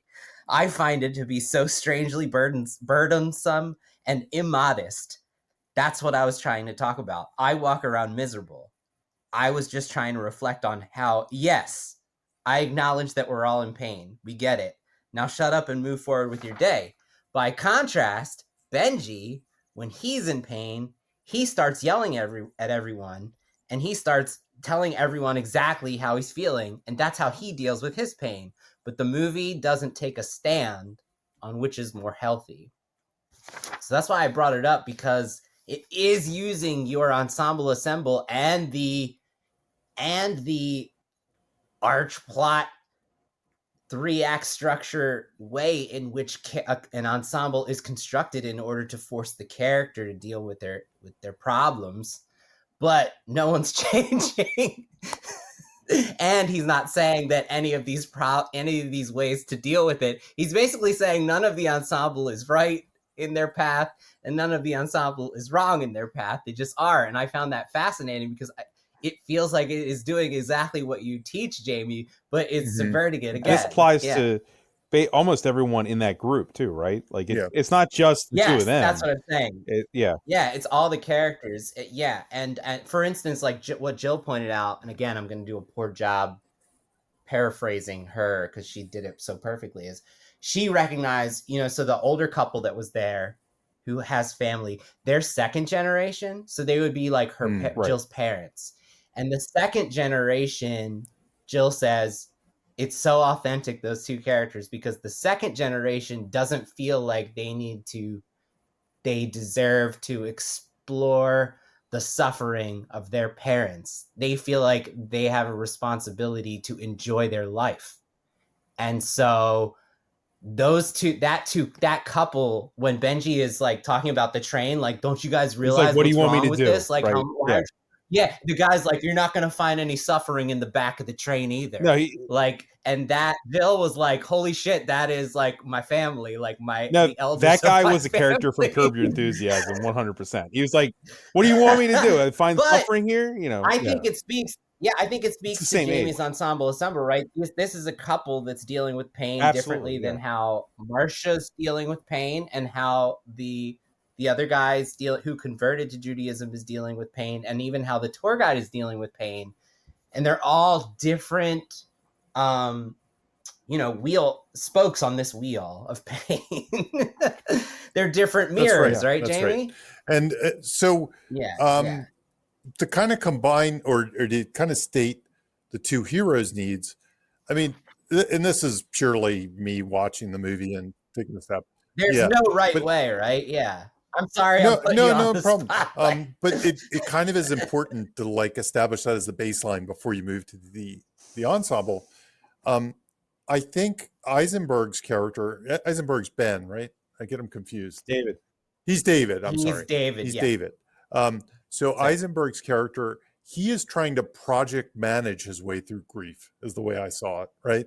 He's trying to do it. He thinks you can almost intellectually like make a to-do list and check off the to-do list. And therefore once I visit this and this and this and see my grandmother's house, it will all make sense. Yeah. Then we are past grief then. Yeah. Now, I would project over. I would say Culkin's is a little bit more fuzzy. There's a part of me that thinks it's about escape in some ways. Like when he starts getting to the point of grief, like he kind of blows up as opposed to internalizing it, Yeah. He like feels it and then runs away. It's very interesting. So in some ways he steers into it, but in some ways he also runs away like once he hits it. So it's kind of an interesting thing that's a little bit hard to put my exact finger on it, because I want to say it's escape. I want to say one of them is like trying to force themselves through an intellectual controlled way, and the other person is sort of running away from it in two different ways, and that speaks to the suicide as well and things like that. Right. Yeah. So yes, it does. So I think I think that's the way I viewed their needs.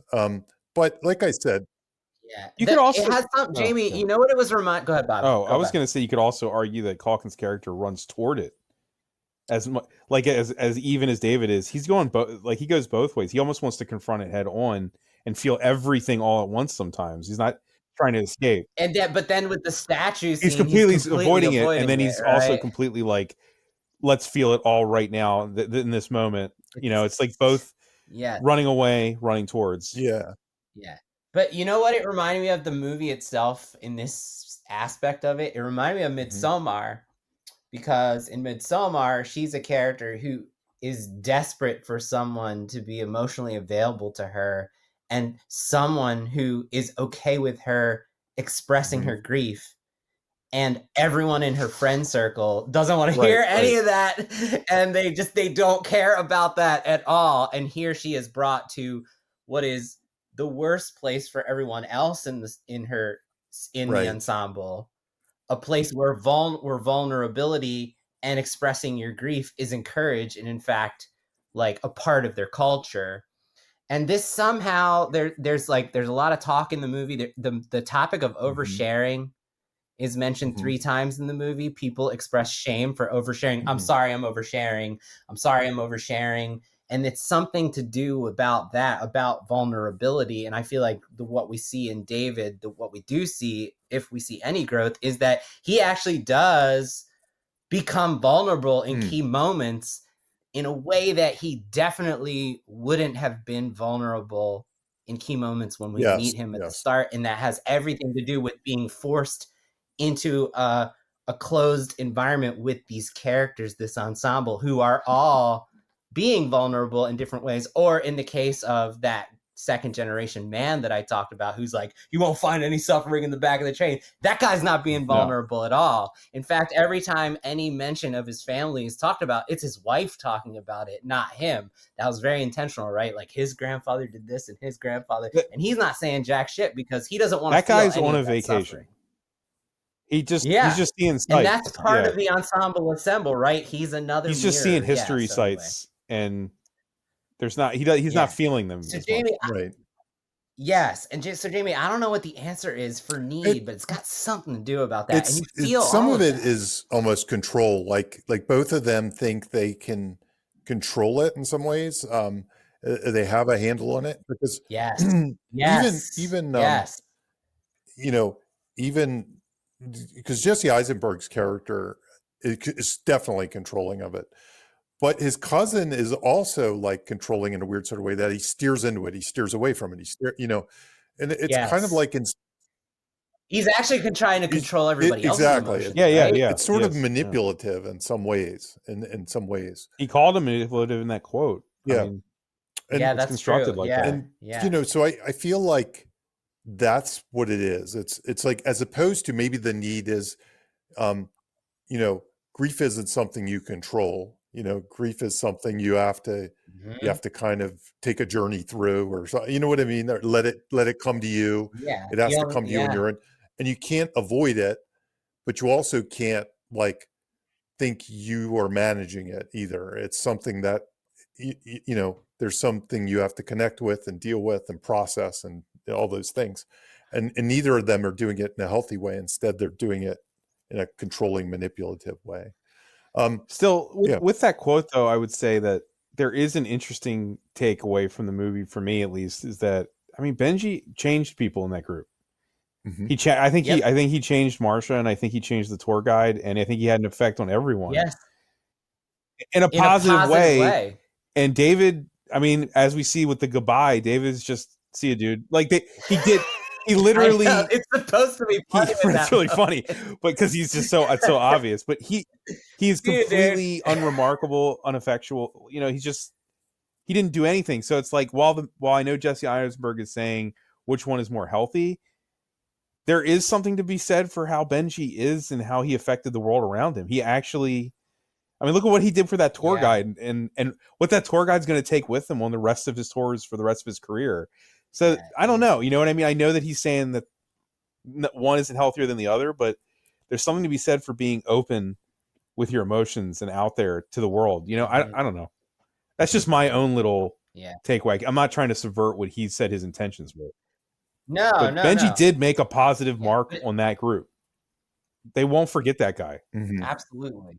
But yeah, so I just put it on here because I thought I saw the ensemble assemble, and then I heard him Sure, talk about it, and I was like, he's definitely doing that. But I think the choice to not take a stand is what makes it mini plot, right? Like the fact that there is no lesson, Well, right? the Like key thing, that's the key thing very about the ensemble is when you're coming up with your stories, you can give people roles like based once you come up with that need, whether the need is whatever the need is to cure the grief and to cure the control, you could have people, the people around them should each have kind of a varying way that they teach the need to your characters. And in the book, I have like I think it's six. I have supports the need. So somebody that's like, yes, you should try to heal yourself in this specific way, as opposed to the bad way you're going about it. So they might they don't teach it necessarily, but they're a supporter. There's people that need the need, so they're on the same journey as you are. And I think they're, especially in this group, there were people that were on the same journey as well as David was. They were kind of processing things. There's reject the need. There's people that are like, no, you should control your emotions, or no, you shouldn't engage in that, or something like that as well. That's another one. And then there's people that teach the need as well, and they're more the mentor characters, like the genocide survivor in this.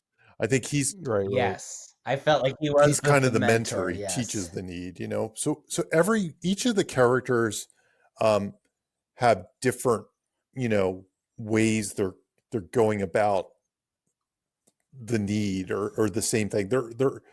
So every person, there's a lesson to be learned from. And if you can vary these, so they're not all the same thing. It would be kind of bad if they were all needs the need, right?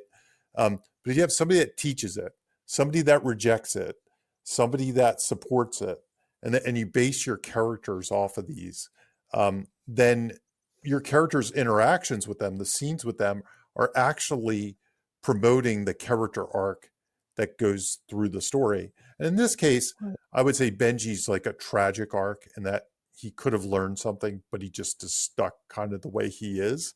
I mean, it's kind of tragedy.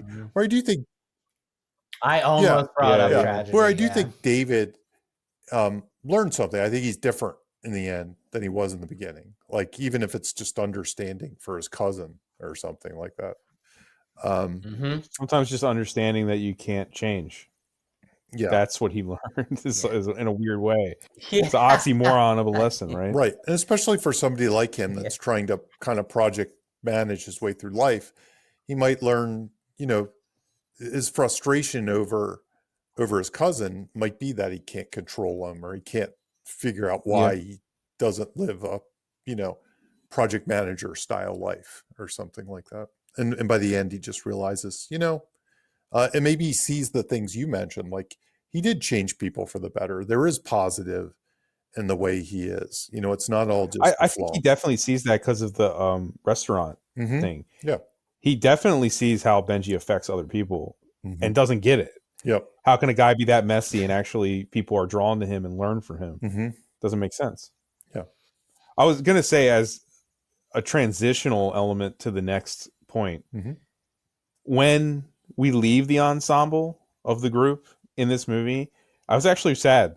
I actually, I know that I don't think it should be different. I'm not saying the movie should change, but if there was another like half hour with them together, I would have happily watched that. That's my compliment to the movie, is how much the ensemble worked for me. I could watch that group of people even more. I wanted more of them, and the movie took them away when I was at my peak of want. So it's a testament to the movie itself.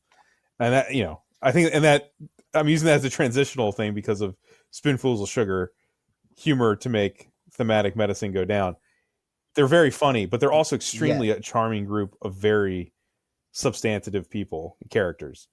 So, and that's very instructional. Yeah, no, that's very intentional. He did it right, and it worked. So, yeah, It's so this isn't. I don't have a Mm-hmm. technique here. I don't have a tool here. This is an observation. We've never talked about this. I kind of wanted to get your feelings on this, both of you. The movie feels like one giant. This code is going to be for something else, but the movie feels like one giant Pope in the pool approach to the events. Like when it made me feel like when the why here, why now is painful or difficult to experience, you have to find a way to make it palatable, right? You got to find a way as a writer to make that Right. accessible. And the way that he did that was like every scenario, he found sweetness and humor in the darkness in one situation after another. The one that stands out obviously is the statue scene, right? Then I started thinking, wow, like I've actually watched a lot of movies that do this. Like The Big Sick immediately came to mind. Well, like someone's in a coma and like it's very, very dark, serious material. 50-50 came to mind. This is a technique that I feel like is like a really smart possible approach, because like when you're coming up with your ideas, you go, oh shit, like this is gonna be sad and somber. Like how do I make it an entertaining experience? And I felt like that was part of the paint, right? There's some spoonfuls of sugar paint on every scene in this movie, basically. There's a little spoonful of sugar piled on every scene. I'd say, I mean, personally, I'd go back to what Jamie was talking about with mini plot. Like, arch plot is how we wish the world was, and mini plot is how the world is.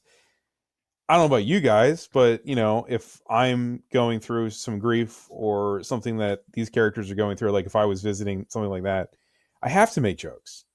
I have to, in real life, have to keep making jokes because that's who I am, and to deal with the grief and the sadness and the pain. I don't know how to go through life any other way. So to me, it's while it's part of the construction, it is also part of just, that's how it is. That's how you would be, you know? And I mean, I know we're three Gentiles, but I'm sure, you know, that's how a lot of, you know, Jewish people would agree, and they've learned maybe better than most you got to keep laughing, you know, you got to keep making jokes in the face of horror, or else, you know, that's when horror wins, right? It's got to be real, like mini plots are. So it's real life. Yeah. Sorry, I didn't mean to make that. Yeah. No, that's great. I was like letting it sit, like, because that was great. Yeah. So that's all I had to say. If you're going to make a script about something real, have the characters act like they really would. Yeah. You don't see the genocide, the guy that experienced the genocide, that character, you don't see him attempting to make jokes. I think that's also informative of what he's been through and everything. And then you see, you know, the old couple and how they respond to everything. It's real life. That's all. Yeah. Mm-hmm. Did you guys have a reason for it? That is my answer for it. I don't know. No, it's not very instructive, but it's just real life. I think it is instructive, though. I think this is a very smart. It was all craft. The sugar was placed on every scene, and I think you could feel it. Cool. So, yeah, it made me go, like, if I'm gonna be doing notes on, I mean, full disclosure, I just did notes on a Holocaust script. Sure. And I wish I would have had this, and it was a very appropriately so dark topic, but I wish that I would have had this, like, note needs a spoonful of sugar on certain scripts I've consulted on in the past, and I might use this technique going forward. So, you don't have to deal with something like this, like Mel Brooks would. Like, not everyone is going to be Mel Brooks, but everyone, at least they find that, you know, gasp of air. You know, there's a little bit of Mel Brooks in everybody. You know what I mean? Mm-hmm. Find your, like, teaspoon of Mel Brooks. You don't have to find a gallon of him. You know, I think that's all of our talking points too, guys. It is. We do have a listener question. Yeah, it's really like 3 questions, which I love. It's a pretty complex question. So yeah, let's move on to that if you guys are cool with it. Mm-hmm. Sure. Yeah. Do you want to like pause at each one and answer them? How do you want to do Yeah, it, do you want to do Bob? that's fine. I'll just read them in chunks. Yeah. Okay. Yes, that's Where good. are I don't know when the chunks specifically end. Tell me Yeah, when to you'll see stop. it. Okay, yeah, Jimmy, I'm putting this on you. It's where the Okay. question Did you marks choose- are. Yeah, dude. There's okay. All right. I didn't read it ahead of time, just so you know. I downloaded this Oh, document. that's why Oh, you're, you're Yeah, that's that's why why I you're was like, asking You're Tell like me, yeah. Anchorman. Right. I'm Bob Reese. It's like it's pretty Yeah. self-implied. Okay. Hello, boys. Long-time listener, first-time emailer. Thanks for making this most excellent podcast. Your insights truly help me appreciate and enjoy movies more, and your hours of prep work keep the show informative, instructive, and well-paced. Kudos. Well, thank you. That's me responding. Loved the Blues Brothers episode, and it sparked a question about your personal processes and professional practices. How does music inform your work? Is that the first? That's where we're going to stop. Oh, you want more? Okay. See, Continue. that has a question mark. How does music inform your work? Do you listen to specific songs, artists, genres when you create? And if yes, do you choose based on the current or the content or the tone of the story? That's It a is, good first yeah. question. Jamie, take that. So this is kind of a question. Do I like listen to music as I write or something like that? Is that kind of what I'm hearing? Or Yeah, that's inform- pretty. Yeah. When you create, I wish I did more than I do, because I find when I do, it gets me in some zone. But I really don't. And I think a lot of it is because my process is sitting on a couch in the middle of my day, and I'm getting phone calls and people are coming in, and it just is how I am all day writing. So if I listen to music all day, I'd kind of be shutting all that out, and I just kind of been doing it at all times. So the answer is no, but I kind of have done it. And the most effective way I found to do it is to just pick like a couple songs, and it depends. Usually it's when I'm writing action or something like that. But honestly, they're usually very high energy songs.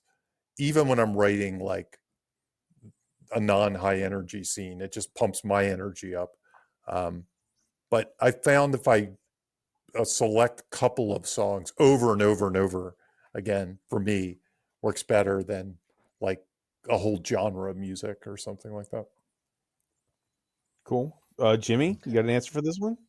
Oh, I love this question, and I love the next Okay. questions. Music is a big part of my process. So I will sometimes just listen to a score, an entire score that is a genre or tonal comp to what I'm writing. And that might be my choice for getting me in the zone and seeing the things that I want to emulate what this was a score for.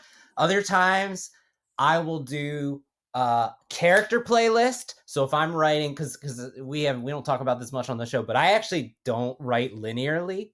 I do not write scene 1, then scene 2, then scene 3. I write character scene 1, character scene 2, character scene 3. I fill in the gaps. So I might spend an entire day and I'm just writing the 3 Joe scenes, right?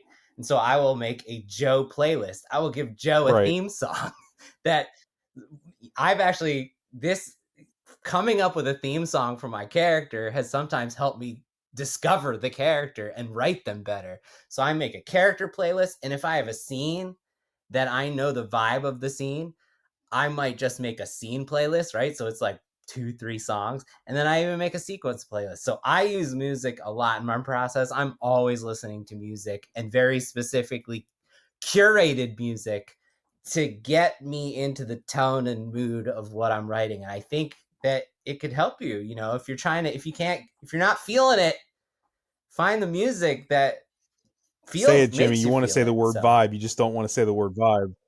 I know, hate but vibes. you're working toward it though. Yeah, no, the reality is I absolutely do use vibes. You reminded me of one thing. Whenever I write a montage, and this is actually true. It's going to sound like a joke. I can't help but sing, "You're the best around. Nothing's gonna ever Sure, keep it. And yeah. when I write the montage, I'm just always doing it. Yeah, I'm always Hell saying it. yeah. I mean, when you find the Spotify just the Rocky Yes. montage music, that playlist I mean, I is listen amazing. to Trey Parker's montage song from Team America. Montage. Yeah. Right. Bob, So do you I was going to use say, this? you guys already pretty much said what I would have said, but I really only write short scripts. But I'll answer this from more of an editing perspective. Like whenever I think of my own personal stuff, it's always with music. And to be honest with you, it's always with music that I could never buy or use unless I don't care about YouTube copyrights or something. I always think about actual songs I wish I had access to that I could put in a scene or something. But because of that, then I have to go on the long, arduous hours search of finding royalty-free music that emulates that vibe. And that honestly, when it comes down to things that I've made, that has been the most difficult and thing that took me the longest. That aspect of finding the music that I can use to edit to is the hardest part. And it's so annoying. It always Wow. has been. It's one of the things that I don't even look forward to because I have trying to find music that you're allowed to use. These guys know too, because you guys have dealt with royalty free stuff. That's an amazing Yeah, it segue is. to the next question, Bob. I will. Read But the next one. For the person asking the question, Katie, that is like literally the hardest part of trying to be a low budget, no budget filmmaker or video maker, whatever you want to say, is trying to emulate the music you wish you had with the music you can afford. Anyway, how does it right do screenwriters ever suggest specific music to be used for dramatic effect in the key moments in the script? Okay, go Jamie. Can you repeat that one more time? Do screenwriters ever suggest specific music to be used for dramatic effect in the key moments in the script? Yeah, it was funny when you read it. I thought I was waiting for this question, and then I thought you said but I think it suggests in the script itself. Yes, is what she's asking. The answer is sometimes. So the general advice is don't, but the answer is sometimes. And I've done it. I put very specific songs in there. I'm usually very careful about it. And honestly, a lot of times it comes down to budget. If I'm writing something that's obviously going to be $60 million or something like that, they can afford it.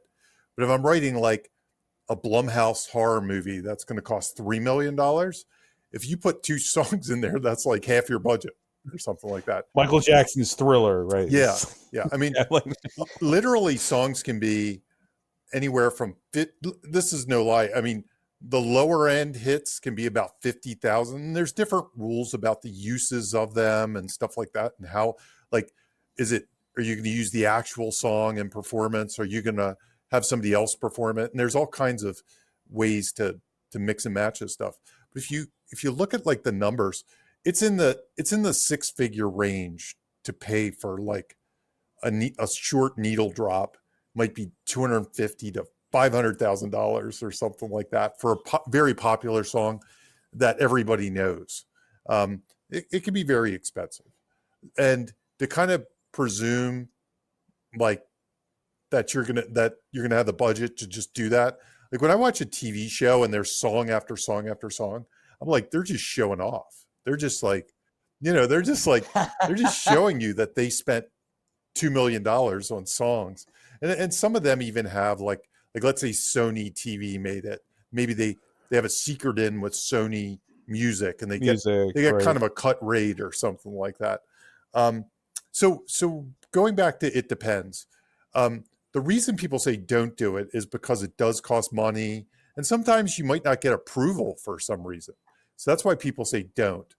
But however, in a spec script, if your thing ever gets made, you have to assume that the people buying it will be smart enough to know if they substitute the Thriller song, Thriller for the Monster Mash or something, I don't know. They'll be able to do it. You know what I mean? They'll be smart enough to figure out a way to change it.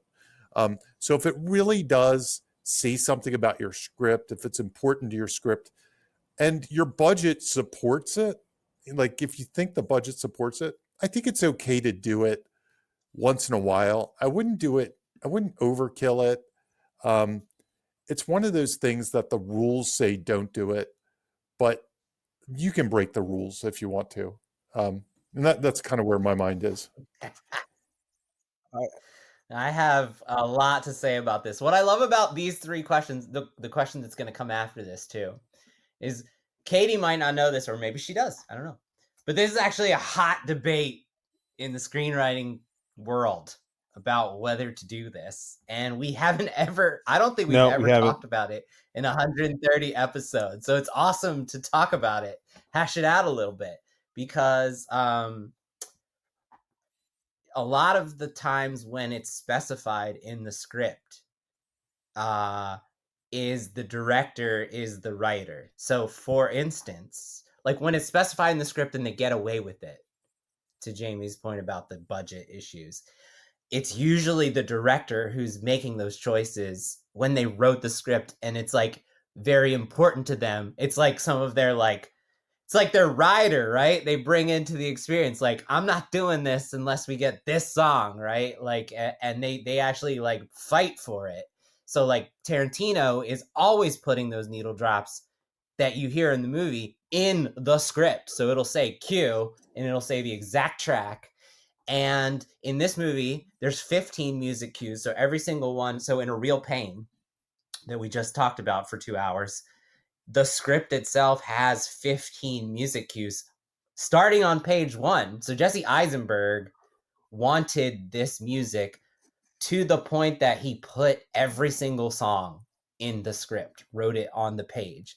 So every single one of those piano tracks was scripted before the movie existed. So, and for me, when I started out, Jamie mentioned the rules. I was taught, you can't do that. Like, they're instantly going to say no. They're going to, someone who's a pro reader is going to throw that script in the garbage if they read a song choice on page 1. You're done. Dead in the water. Trash it.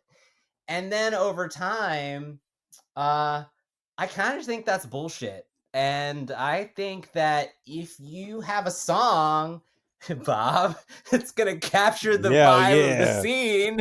He said it. On the page, I said it. I do it, dude. I fucking do it. I put the cue in the track. And now, sometimes you can be strategic about it to what Bob was talking about, how difficult it is. You can use public domain, or in the instance, I just wrote a script where I gave a monster a signature song that shows up whenever the monster is there, but the song is in slow motion and sometimes in backwards, like a backwards record of the song. Because in a fair use law, if the song is not 100% recognizable, then you can use the song however you like. Like if a character is singing a song out loud, you do not need to get legal permission for that character to sing the song, because that follows fair use.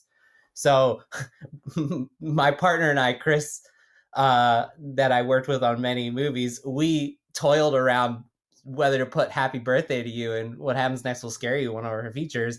And that was before I learned through research that like anybody can sing Happy Birthday because it's fair use.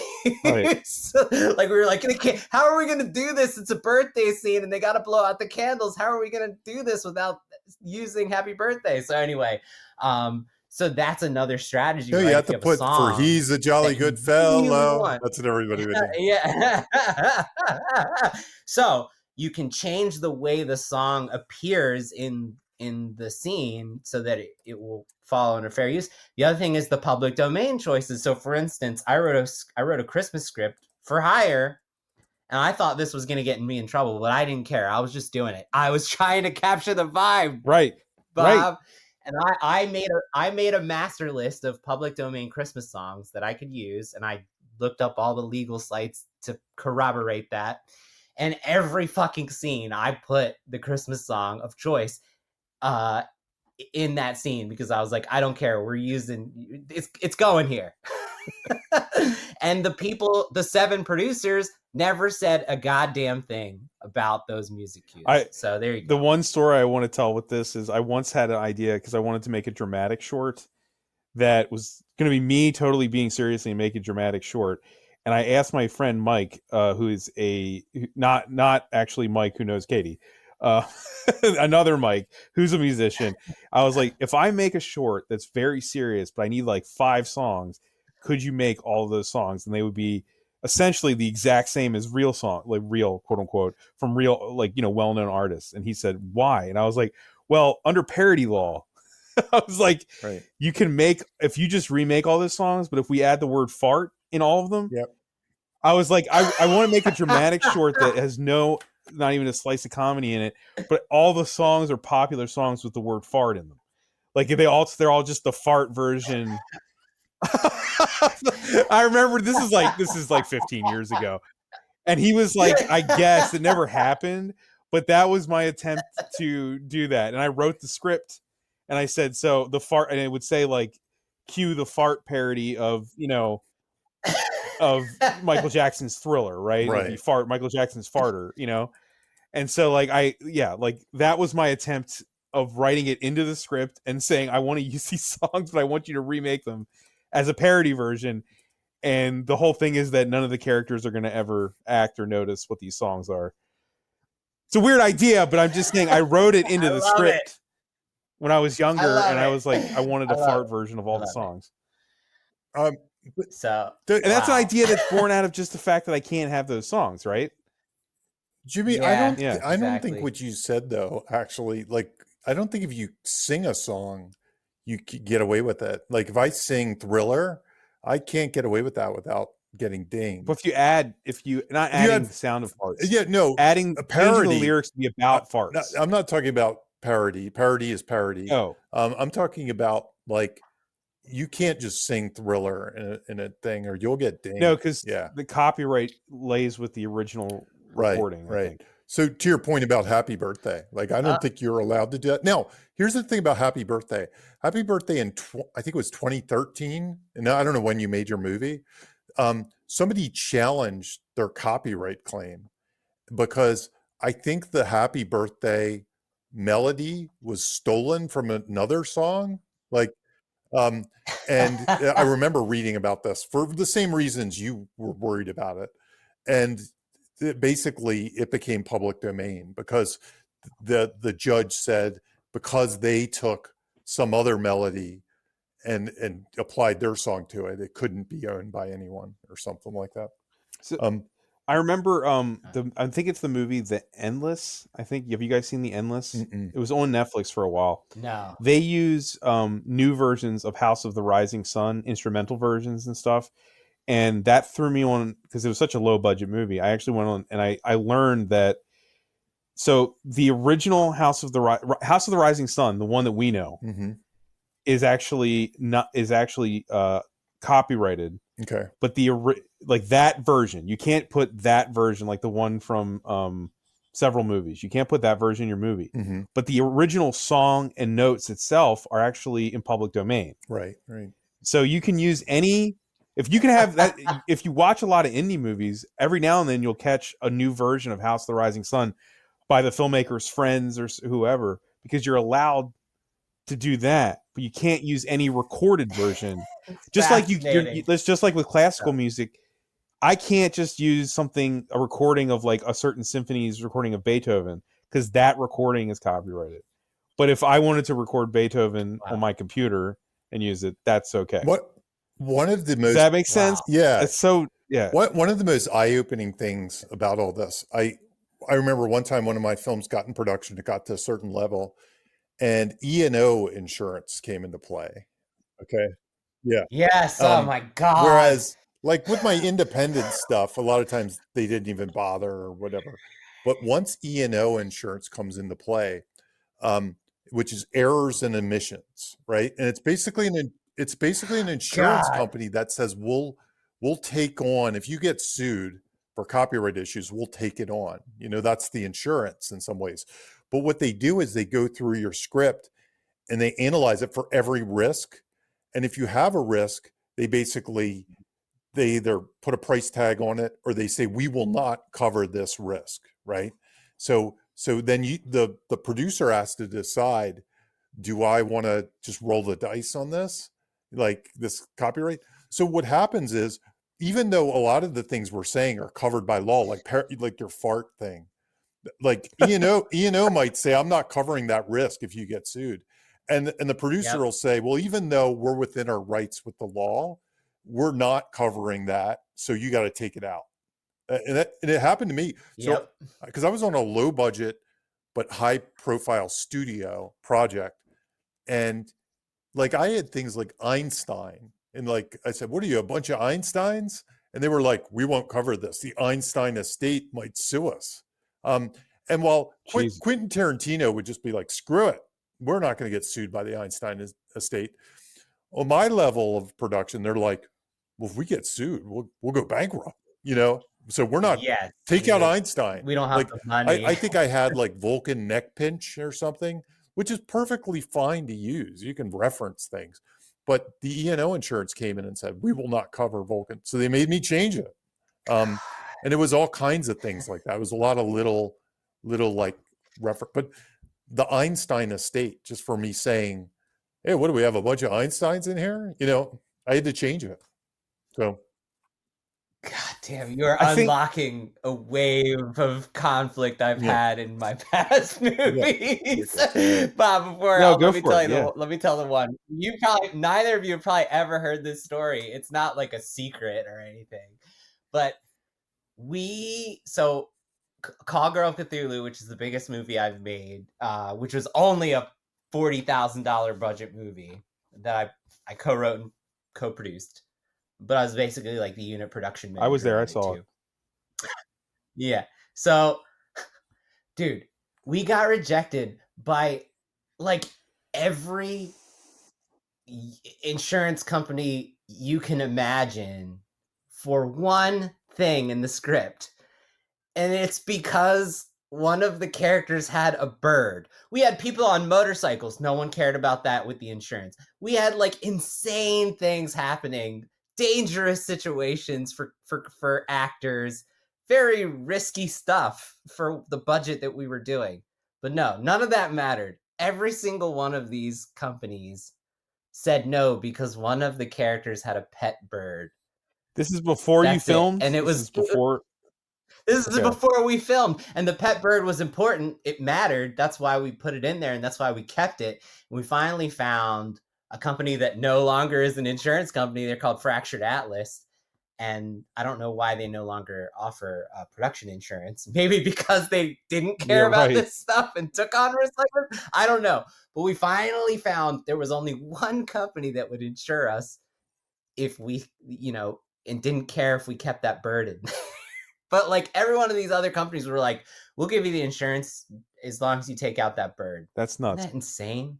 So these are the types of things that happen on the back end when you're writing a script. Not relevant to the question at all, Katie. I'm sorry, but still. No, it's also, I think that for anyone listening who has never made anything or just starting out, this is part of filmmaking. We talk about writing on this show, but when it comes to like the end process of getting everything, the edit and the music and everything together, making these horrific compromises, it's like part of it. Yeah. I'm going to plug something that has nothing to do with us, but there is a guy on YouTube called White Bat Audio. He is an extremely successful YouTuber. I think he's on Spotify, anything. His name is White Bat Audio. His stuff has saved me both in actual paid work and my own stuff so many times. He just a guy who makes royalty-free music constantly, puts it out there, and it's just awesome. Like I think he's world famous for this. That's like awesome. You can use White Bat Audio's music as long as you give him a credit. It's royalty-free.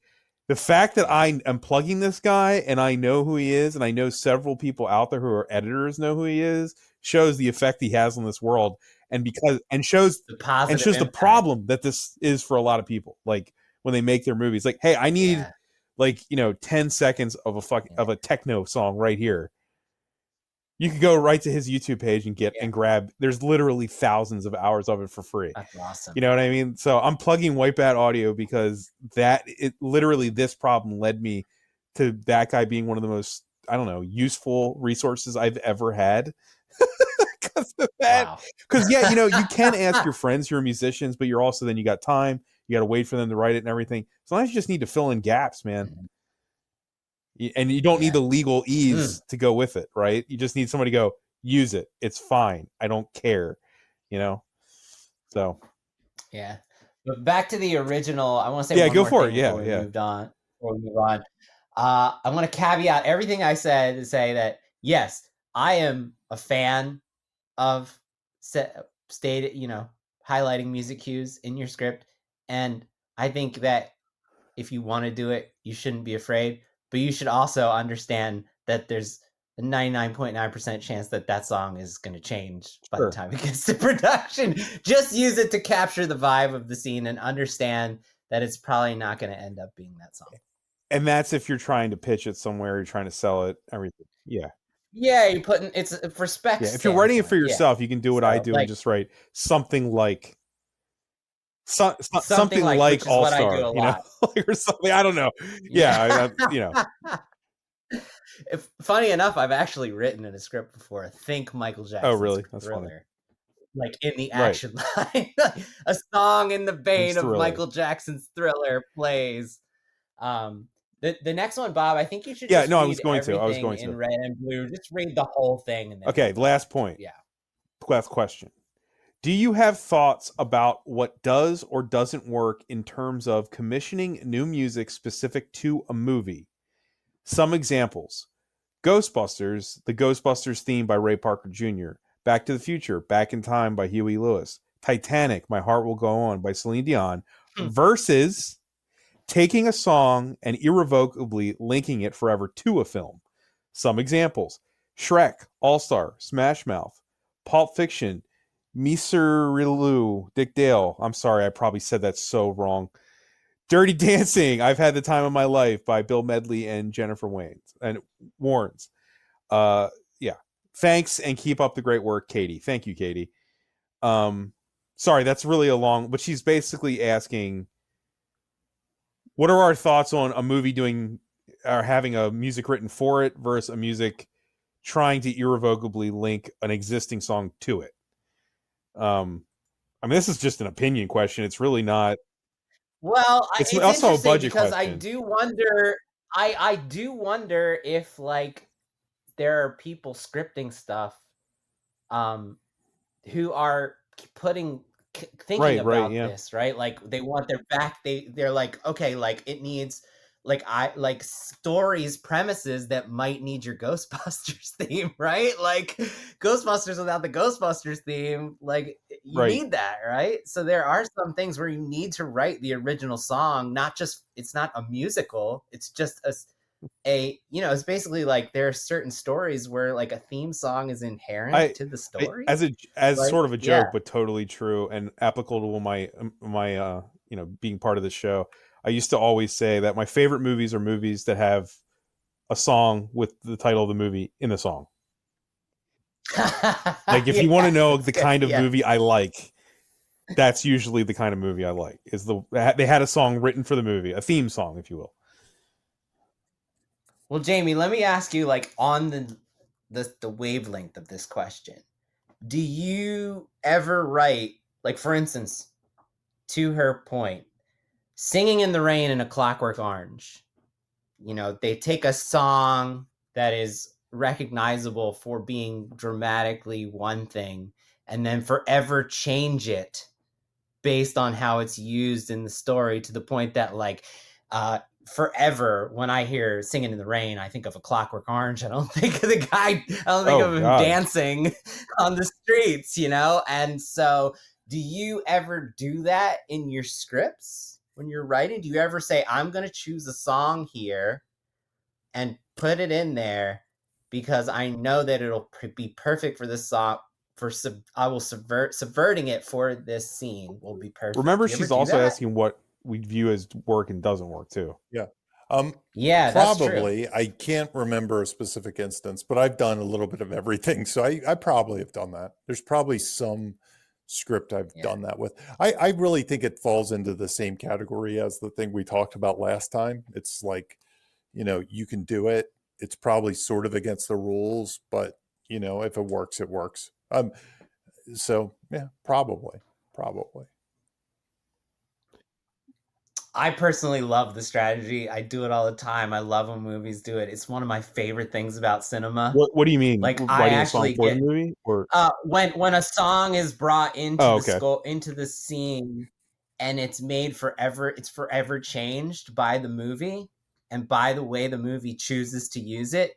To me, that's like a whole other aspect of the cinematic experience, and I look forward to it. I'm not saying it's not specific to Tarantino. He's just like a famous Stuck in the person middle that with does it. you, I just for said, example. Yeah. yes, yeah, exactly. But like, yeah, oh my God, Reservoir Dogs, exactly. But I think it's super impactful, and I do it in my writing. Like, I absolutely will choose like songs that I think will be perfect for the scene in how the scene subverts what you expect from listening to that song. I'm gonna course correct how you guys are answering this a little bit. Okay. Because I feel, I mean, Katie can correct me later on social media. Please. But Katie, I feel Katie's almost asking us how we feel about movies we're not involved, big movies we're not involved with in pop culture doing this. Totally. Of course, I'm making. No, that's fine too. I think those people listen to this for those reasons too. I'm saying that it's also a discussion of like, do you think Shrek is all the better for not having original music about Shrek?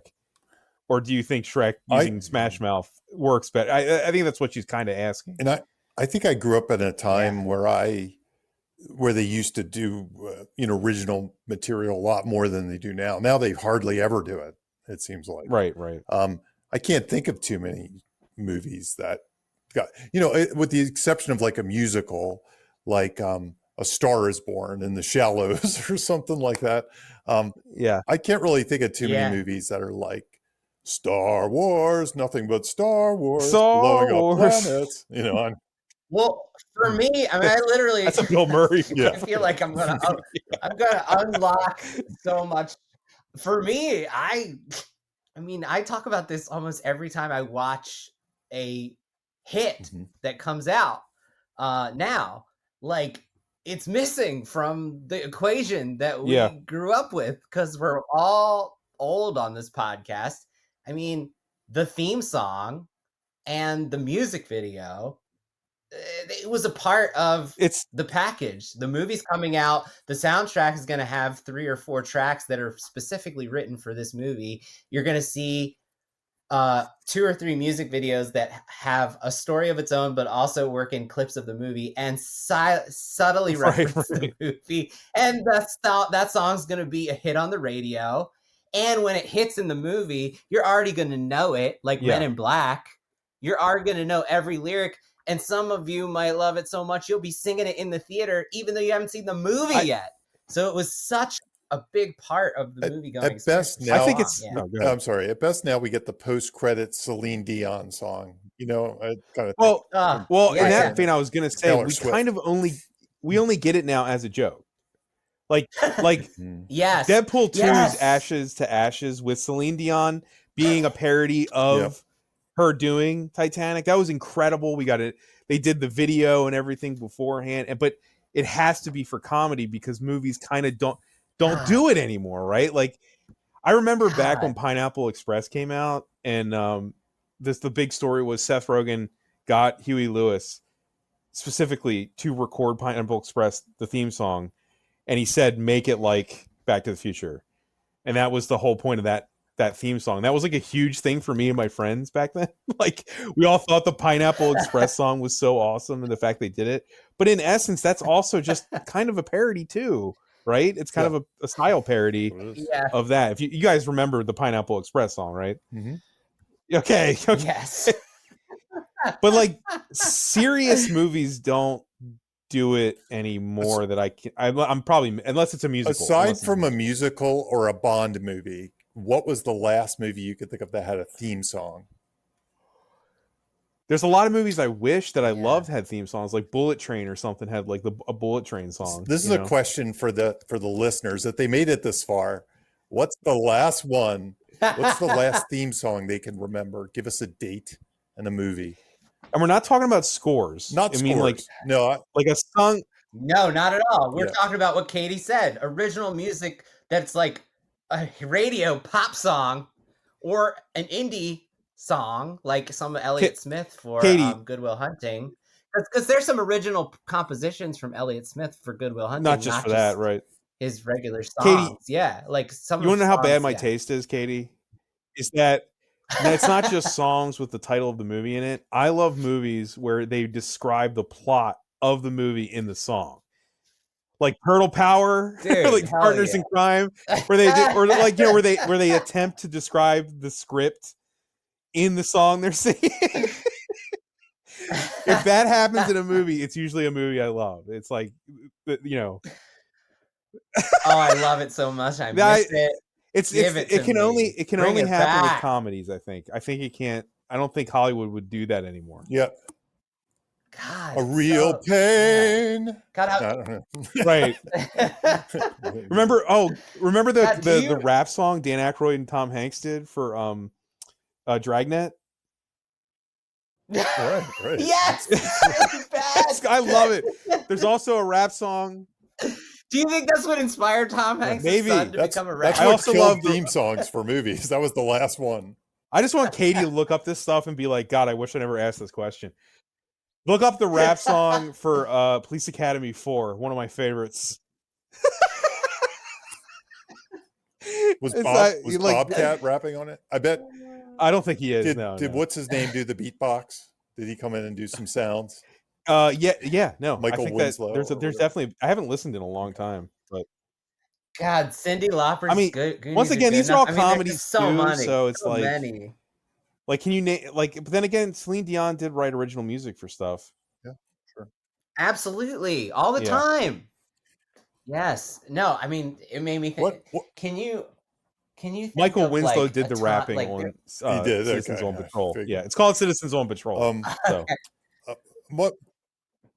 Like the Dangerous Mind soundtrack was like a #1 gold record, probably because of the Coolio Gangster's Paradise for like a high school teacher drama. Like that would never happen. One of my favorites, and this is a different version of this, is Magnolia.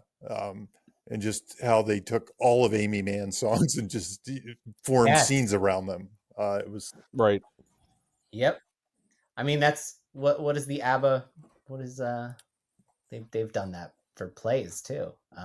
There's also a different category. This is like Saturday Night Fever or something like that, where it's like you name a movie or after a song, and then you just like, I don't know, like There's another version of this. Yeah, totally. Did that exist before or after the movie? No, it was after the movie. That's that album, the Bee Gees album. You mean?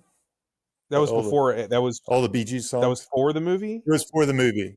Yeah. I mean, everybody had that album. Like that album was in every single person's collection. Like it was that in Grease. Grease followed up right away, but Grease was a musical, so it was a little different. Yeah.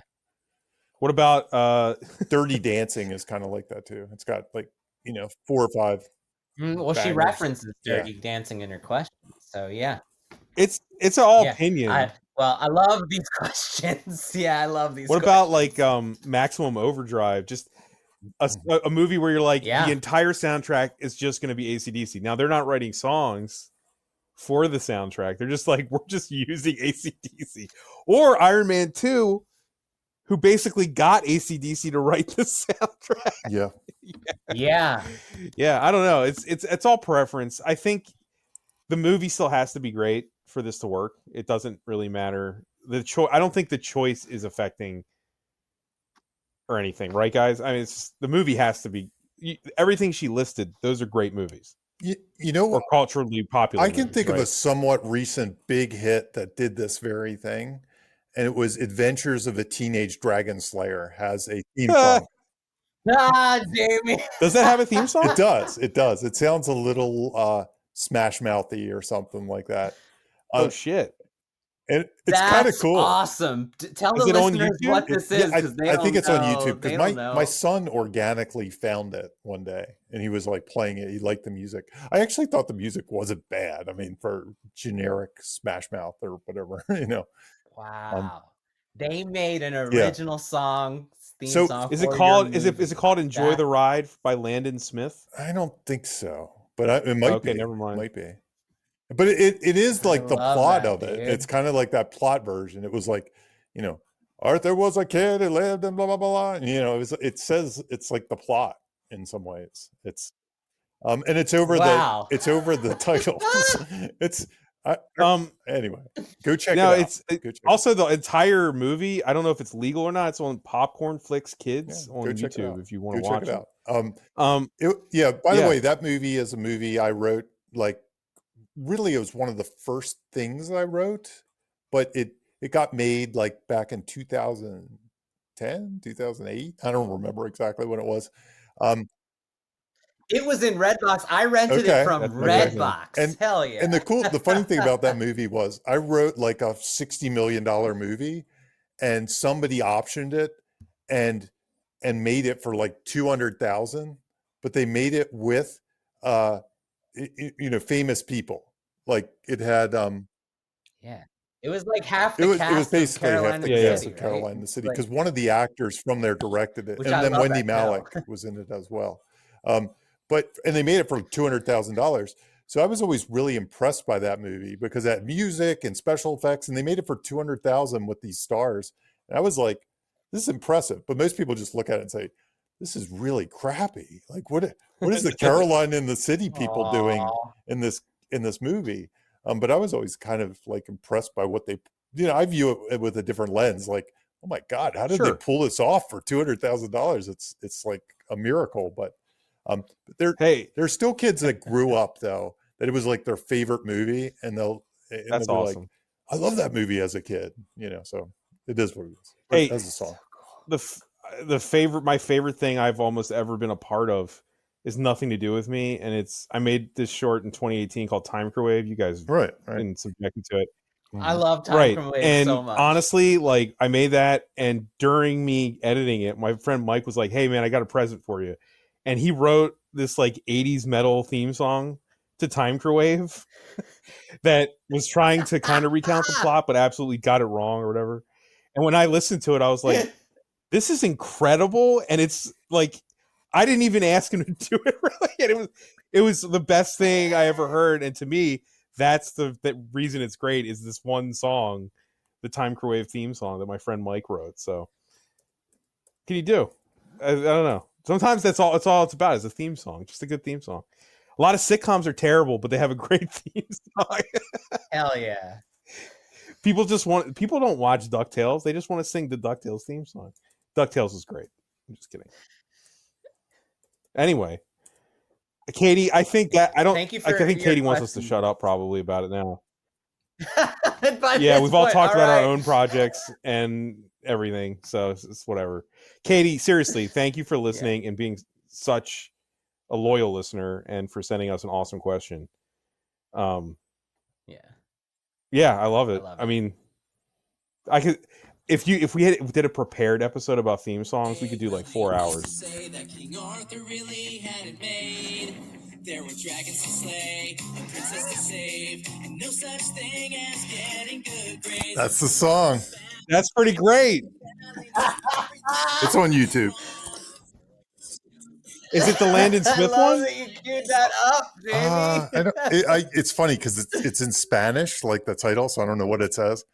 It's like, okay. Yeah, but I just Googled Adventures of a Teenage Dragon Slayer intro. Well, I get a copyright for that. So, yeah, they're gonna ding you. That's fine. Come on, jam to it. Listen, here's the. I am not afraid. Come on, everybody. I'm just trying to hear it. Trying to. There, he said the title. Yep. There you go, man. Yes. That was so great, Jamie. There you go.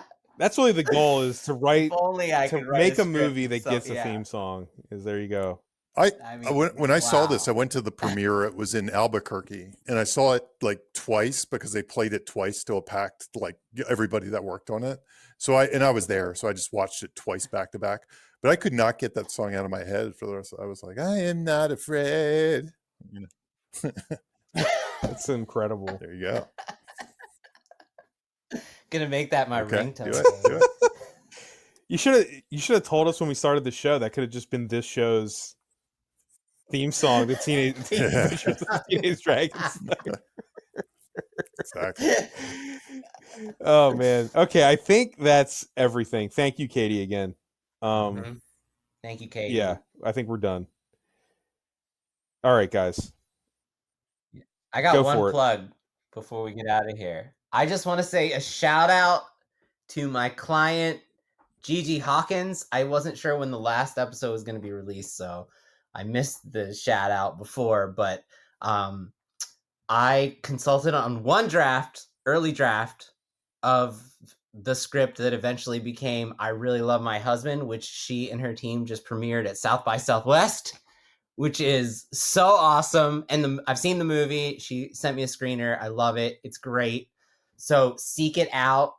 If you're going to attending indie festivals out there, look for I Really Love Your Husband. And if it gets a streaming deal, I'll definitely tell everyone.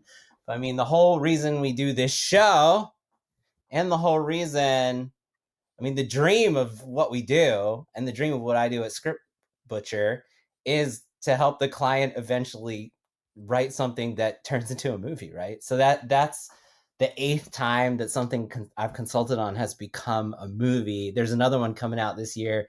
I'm very excited to share, but it's not out yet. I don't have a release, so I'll wait for that. But congrats to Gigi Hawkins, who has also listened to the show before too. So that's cool. Awesome. Jamie? Go watch Teenage Dragon Slayer. That's nothing to play. I guess, yeah, watch Time Microwave on YouTube if you want to hear the song. There you It go. You rules. watch that. I worked on a pretty significant scene of a new Trauma movie that's premiering soon called Curse of the Were-Deer. I just did effects. I just did effects on it, and it's the grossest part of the movie that I did the digital effects on, but I'm pretty happy about that. So That's yeah, awesome, I mean, Bob. I had nothing to do with like the making of the movie except for just some digital effects. But if you want to see a movie I was involved with, Curse of the Were-Deer, as in werewolf. Trauma is releasing that sometime soon. So there you go. I think that's everything, guys. All right. Yeah. Thank you. Thanks for listening. Bye-bye.